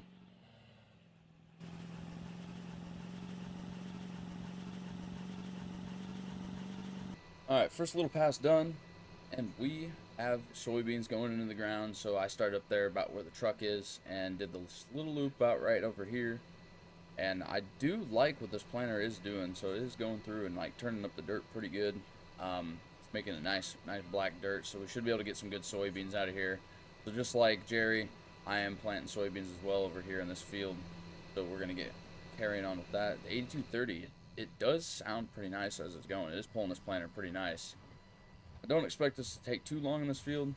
It's not that big of a field. It does have some like hills to it, like right over there. That is a big hill that we have to deal with, but I don't think we should have a problem with this tractor. At least I hope not. And this planter is just doing really good. I mean, honestly, we've already done our headlands, so we're doing a pretty good job at this. And I do like how this tractor's working. I should have went with John Deere planters all along, but I was being stubborn and going with Case. Well, guys, it is my favorite time of the year. It is, goodness, I keep turning the lights off. It is May. Currently still have $151,000, and it's my favorite time because we are going to get some corn put in the ground today. Let's see, which pickup do I want to choose from? I got 3 here right now. I have that 6.0 that's still sitting over at my grandpa's farm. Let's see. 1, 2, skip a few. I choose you. All right. We're just going to be using the 6.7 because I just got to drive down to the farm real quick. So quick update. The other day we went through and we got the cattle moved back over to the home pasture. We got them out of the corn stalk fields. I do need to go through and I do need to get that fence removed out of there before I can go in and plant. But we also have the field off here to the left with the combine still on it. And then we have this field that we had oats in last year that we do need to go through. And we need to get the, I guess, get it all planted. We don't need to worry about cultivating it. This is a nice thing about having a no-till planter. Kind of just makes it a little bit easier, a little time saving, so I don't got to go through and got to cultivate every year. Just, I would say every 3 years is a rule of thumb. But a new addition that I did get to the farm is this amazing Gale feed wagon. So I couldn't pass this up. I haven't had a feed wagon this whole time, and I totally just missed the hitch for that, but okay. But I haven't had a feed wagon this whole time, so I've been going through and feeding hay bales, grass bales, just normally to the cattle. But right now we are going through and getting some TMR given to these cattle for the first time since I've had them. So hopefully that amps up their health and their production. And now we are at my old friend, the gate. All right, let's see. Let's roll the magic dice here. Will I get it on the first try? Oh, yeah, I got it. Jumped right over it too. I'm pretty sure where this whole girl right here is eating at is where the feed bunk is. So we're going to get ourselves pulled up right up alongside of it. And I think we should be able to, there we go. Yeah, just dump feed everywhere. See what happens. But with springtime coming, I got these old girls on a 3-day feeding schedule or a 3-day ration. Well, 3 days. But with spring here, I got these girls on a 3 ration per day feeding schedule. So that means around lunchtime, probably I'm going to go through and get them fed again. We'll just find a good spot, probably like right here, just out of the way to get this feed wagon dumped off. So that way I can just go through and then I can get that silage picked up. I do have a couple bales I was using to throw in the feed wagon. But anyways, guys, welcome back to another episode on the old farm. I think I'm officially going to call this series the Old Farm series because I didn't spend as much money as I should have on getting this farm. But I will say that this is one of my favorite farm setups I've ever done to this day. And I like how it's coming along. It is growing at quite a rapid rate and we are getting a lot accomplished. I do eventually need to get that combine out of that field, but I think for right now it's just going to remain being a lawn ornament just for old time's sake, just as a reminder that we just screwed up and possibly could have failed. And who said you can't move an anhydrous toolbar with a 6.7 power stroke? Come on. Alright, we're going to get this thing moved up out of the way because I don't want it sitting there. I think it looks a lot better if it's just sitting back here in the back of the yard. Out of sight, out of mind for now, until of course I go to use it next year or at least find some place to store it because I don't have any place to store it right now. But $7,000 later with seed and fertilizer, let's get heading back to the farm. Oh, and also I bought a $150 set of batteries. Let's bring up our map here real quick and let's take a look here. So field 58 is the only field left on Grandpa's farm that we need to get planted. So the other day I finished up with planting field 56 and 59 with soybeans. So these are both planted with soybeans. Our tractor is currently sitting up here alongside of the road, so I will have to get that. And we come back over here to our main farm, and right here is where we planted our oats. There's where our combine is currently sitting in the middle, like literally smack dab in the middle of that field. And then here's where the oats were last year, and we're gonna go through and we're gonna plant that with corn. This one was planted with soybeans. We got our tractor there where Jerry left it, and then these 3 fields right here are going to have corn in it as well. So we got the tractor back over here with the planter, and we did ourselves probably about like a 20-foot little stretch after we got everything all filled up with seed and got some more fertilizer put in our tanks and digging around. So our pH value right now is good. Our nitrogen is perfect. So that means we'll probably have to go through and spread some lime. I know we probably got to do that on like all of our fields, sadly. But we are getting a 97% yield expectancy, or expected yield for this field right now. And it looks like our seed populations are looking pretty good. So let's get ourselves climbed up back in the cab, and let's continue to get these headlands all wrapped up. And then I will get back as soon as we get them done. I got some stuff to say. So the other day, I was going through and I was doing some digging and doing some research on Grandpa's farm. So I did not know much about it when I inherited it, but as I was digging around, I was going through and I was looking through the shop, and there was a drawer inside there that had some paperwork in it, some old land deeds from probably like the 70s and the 80s. So this farm's been around for almost 50 years, I would say, based on the dates that were on a lot of those deeds. And Grandpa had a little bit of a bigger story to him. So being part of the great state of Missouri, Grandpa thought it was a good idea to get himself into some bootlegging.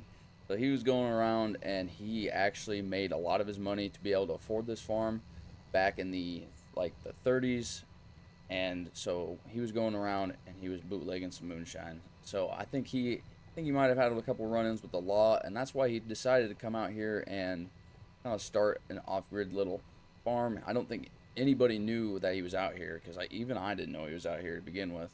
So I kept on digging through, and I found some old files of another farm that he actually had, and I don't know if it was part of the inheritance, but the deed for all the land was also in that paperwork that I found with old news articles of him running around. Apparently he used to have some really nice cars, some really fast cars actually, but he had like a little cattle farm that he had, and I haven't found a location for it. I tried asking some of the old timers around the area, and they didn't even know about it. Crap, they barely even knew that he farmed. They just knew of him. They didn't ask any questions, and so right now it's kind of a mystery on where we're going to find all this stuff at.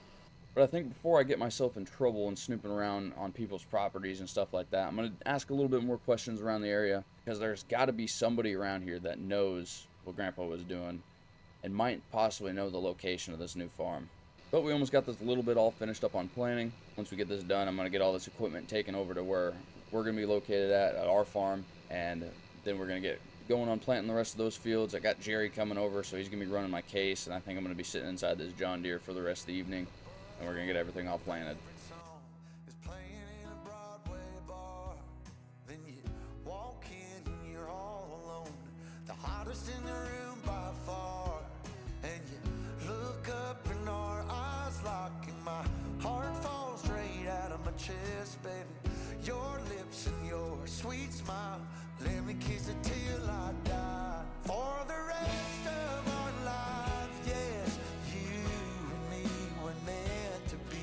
For the rest of our lives, drop your guard and take a ride with me, 'cause you got what I want, oh, and I got what you need. For the rest of our lives, it's gonna be a done deal, just wait and see.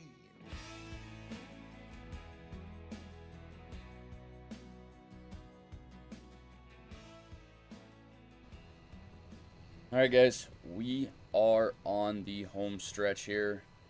Just about ready to finish up this last field. And then once I get this done, we're going to get the planter all folded up. We're probably just going to leave it here on the home side and probably just park it out of the way. I'm not really sure, because then once Jerry gets done, then we can probably start getting everything put away. Got the deer already out here grazing, picking all my seeds out of the dirt. But I suppose right here is about as good a spot as any. It's kind of out of the way. We should be able to get the truck in and out of here if we need to. We are sticking a little bit outside of the shed, but that's also just so I don't forget where I put my tractor and my planter at. Let's see if we could find out where Jerry's at. He should be over here. Ah, there he is. Yeah, he's almost done with this field. He's probably got like 10 minutes left in here. See how his seeds are going. Both the pH value and the nitrogen level are both okay, and we got corn growing. And it says we already have weeds somehow, even though there's no weeds anywhere. But that means we got to get some weed sprayed probably eventually. And because Jerry's probably going to need to fill up with some seed, I'm just going to leave this trailer in the truck here. Let's grab that battery off the back of here, and we're going to transfer it over to our 7.3 Power Stroke here real quick. We'll just stuff it here right next to the fuel tank underneath this ratchet strap. And I got to get heading over to Grandpa's farm because I want to see if I can get that 6.0 to start. After getting some fuel lines drained up and we got that battery installed, made sure that everything was all primed. Fuel did look and smell kind of old. Let's hop in here and let's see if we can get this thing to start. I did crank it just a little bit, but let's see if we can get this thing to start. Alright, heck yeah. Another Ford to add to my collection. Almost got about every single diesel. We got a 7.3, we got a 6.0, we got a 6.7. The only thing I'm missing now is the 6.4, but I don't know if I really want to get that. Let's take a look at this thing real quick. It's kind of a nice cherry red. Does have some donk rims on here, but it's alright. Not that bad looking of a truck. I think just to kind of get the dust blown off of it and get it broke back in, I think we are going to take this thing to the co-op, and I'm going to use it to go pick up our lime spreader that we're going to be using to spread lime here in the future. Alright, we're just getting back now. We have the Wilmar Super 800 spreader. That's what we're going to be using to spread our lime on our fields, and somehow Jerry is still not even done. Like, I had to go like halfway across the county to go to another co-op to go rent this thing, and he's still not even finished. Wonder if he's been taking smoke breaks. I gotta tell him to quit smoking. It's bad for him.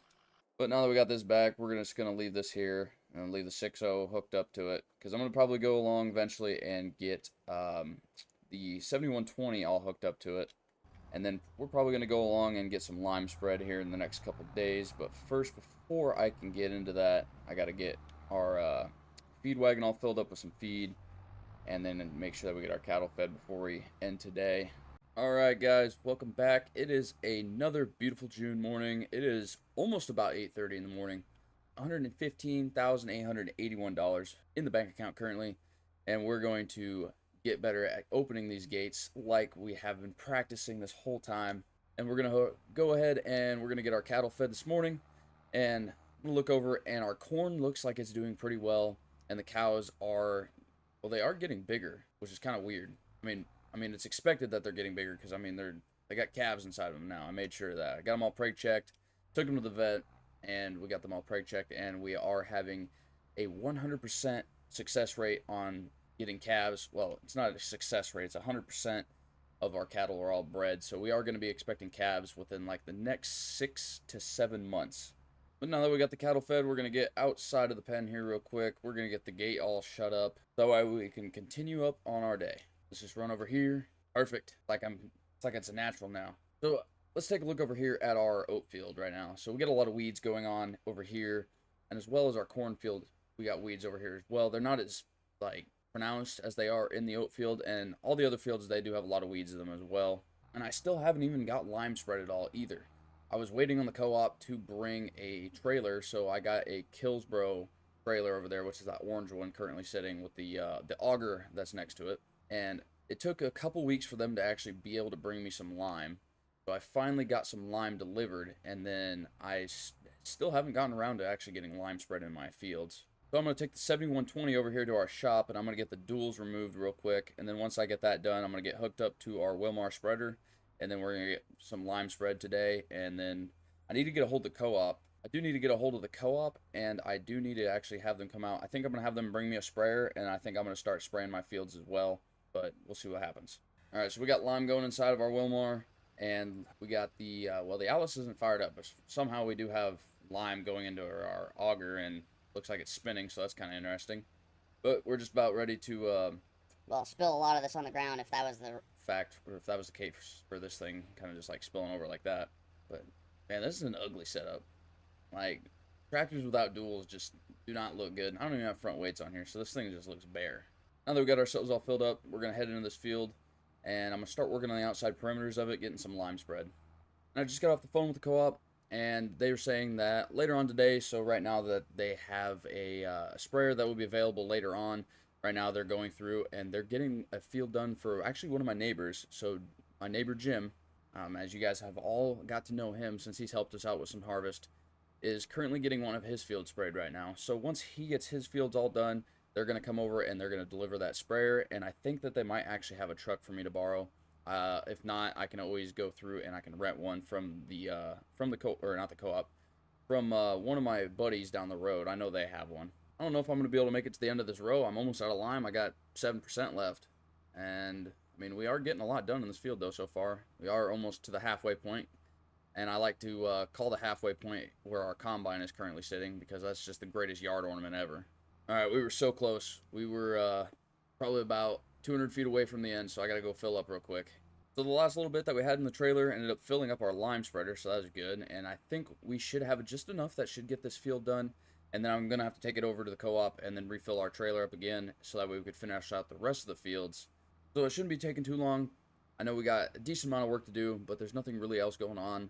It's just kind of one of those laid-back June days where, I just kind of want to get out, enjoy the day. The weather is beautiful, the sun's shining, and I think the fish are actually biting. My buddy Jerry was hitting me up the other day saying that we should go fishing one of these days, but obviously I got a lot of work that I got to do for the farm. So, the farm comes first, and then the fun times come later. Alright, so this should be the last little bit for this field, and then we're going to have to get ourselves over to the fuel tank, because I'm about a quarter tank of fuel. And we're going to get ourselves taken to the co-op, and we're going to get some more lime in our trailer, so we can finish out this last cornfield over here.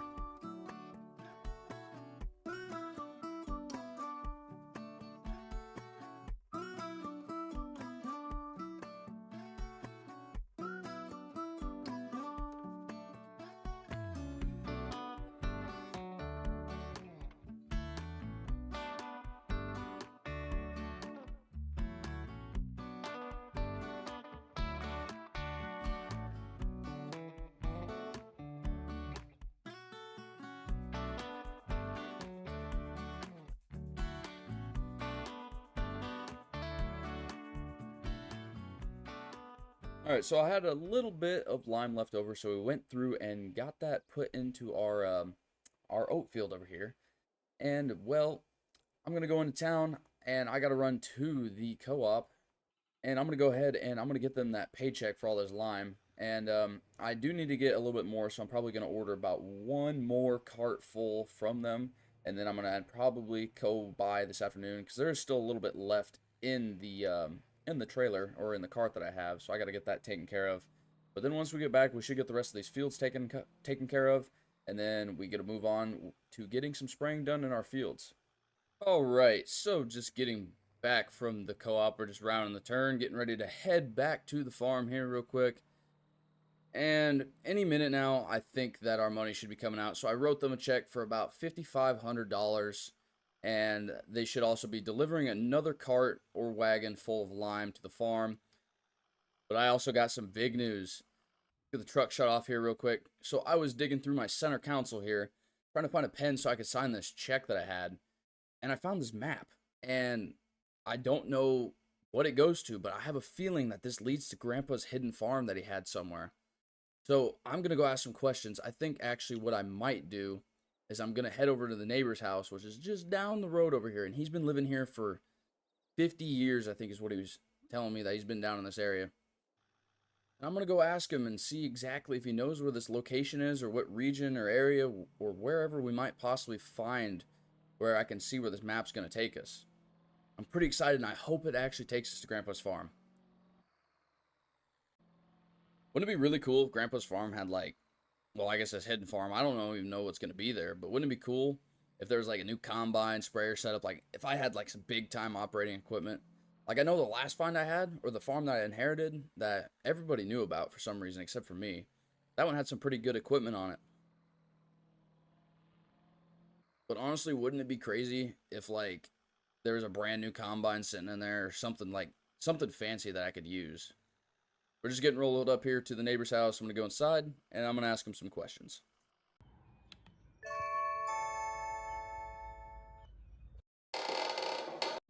We just got done talking with the neighbor, and he sent me on his way. He said that if I come up to this T intersection down at the end of the road, and I should be able to hang a left here.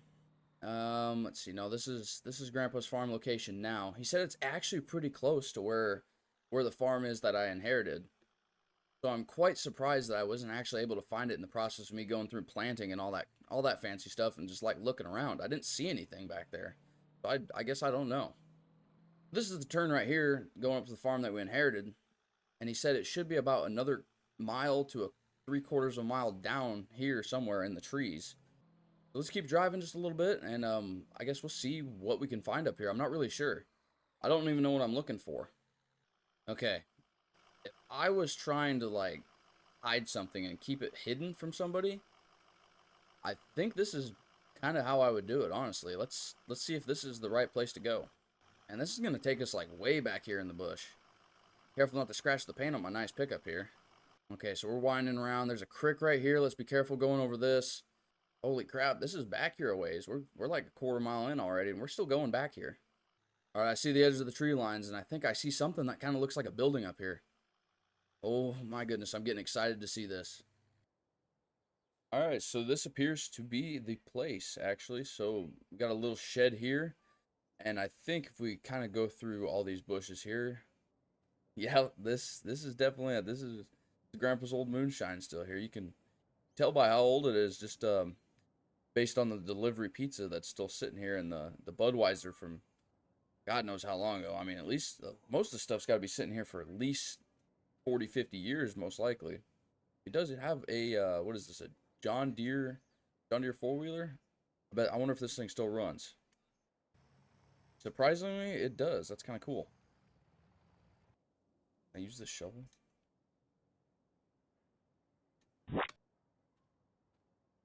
And then on the other side of these bales, I did see some, looked like a tractor and a truck over here. I'm going to go check this out real quick, too. Okay, so right now we have a, oh my goodness. Is this a 69 Dodge Charger? Holy crap. See, this must have been what Grandpa was running around in his moonshine in around the county trying to get it all sold. Holy crap. Looks like it's in pretty rough shape. I don't know if I want to try to get this thing to run today. This thing is, I gotta see if I can get this thing restored someday. This looks really nice. What other stuff do we got here? So we have an old grain truck. Okay. Looks pretty rough too. Looks like all this stuff's been sitting for a while. This thing's fairly new though. This is what, a 7810 4-wheel drive with a bucket on it. For some reason the grapples are stabbed right through the wall. That's interesting. We got ourselves a Vermeer. Bale shredder or bale processor. Got feed bunks going along the inside of it here. Got water down there. I mean, we should be able to fit, I mean, probably like 20, 30 head in here pretty easily. Get them all fed. And then I'll have to check to make sure, but I'm pretty sure this like wide open grass field down here is also part of Grandpa's farm as well. So if it does come down to it, we could get bales out of there. So, I mean, that's also more hay that we can get for all of our cattle. But I ended up getting a call from the co-op, and I think they are going to have the sprayer start coming out. And I need to really go through, and I need to get my grass all cut. I'm really behind on all that. But the co-op called. They said that the sprayer's on the way, so I'm going to get heading over there, and I'm going to pick up my truck, get some herbicide in the tank, and we're going to get heading back to the field and start spraying. I really do think that the co-op needs to like start upgrading their equipment, because they like gave me like a Ford F600 from like the 1980s. Let's get ourselves pulled up over here to the sprayer. So I think this is a 4710. Oh, that is the ditch. I probably should not go too deep in the ditch. All right, let's see if I kind of remember how to run one of these. The boom's kind of in a bad spot. I got to crawl up underneath of it. And now that we're all filled up, we can go through and get all these weeds sprayed out of the field. So something cool about this sprayer, and they were telling me about it as soon as I went up there and started getting all my herbicide loaded up in that truck that they let me use. They said that the sprayer's got a see and spray on it, so it doesn't waste herbicide where it doesn't need to be sprayed. So it goes through and kind of spots the weeds, and it's going to spray only where the weeds are, and it's not going to spray like the rest of the field, which I think is kind of cool. So it kind of saves me some money in the long run, so that way I don't have to go through and buy extra herbicide. We come up here on these like weeds over here, just take a look. It just sprays only the weeds. That's pretty cool. I really do think that we did luck out with getting our inheritance from Grandpa. I mean, he did kind of leave behind quite a lot. I'm surprised it all went to me, which, I mean, it didn't make any sense because I didn't even know the guy. But, I mean, I guess I can't thank him enough. So he left behind some pretty good equipment. So we got an 8230. We got a nice truck. We got a good shed. We got some storage area for a lot of our equipment. We got a new planter, grain carts, and then we also got the other site that has a cattle shed and some other equipment, the 7810. And then we also got another grain truck, which I probably won't keep that around for too long. I might just fix it up, try to get it sold. But I mean, we'll keep it around just for the aesthetic look of it. I mean, I think it kind of looks cool, and I might be able to actually use it for something if I can, like, transport feed with it or something. And then, of course, I got to get that 69 Dodge Charger restored. It would be completely wrong of me if I didn't go through and actually try to get that thing fixed up. But for now, guys, we're going to go through, finish spraying out these fields. Hope you guys enjoyed watching. Subscribe.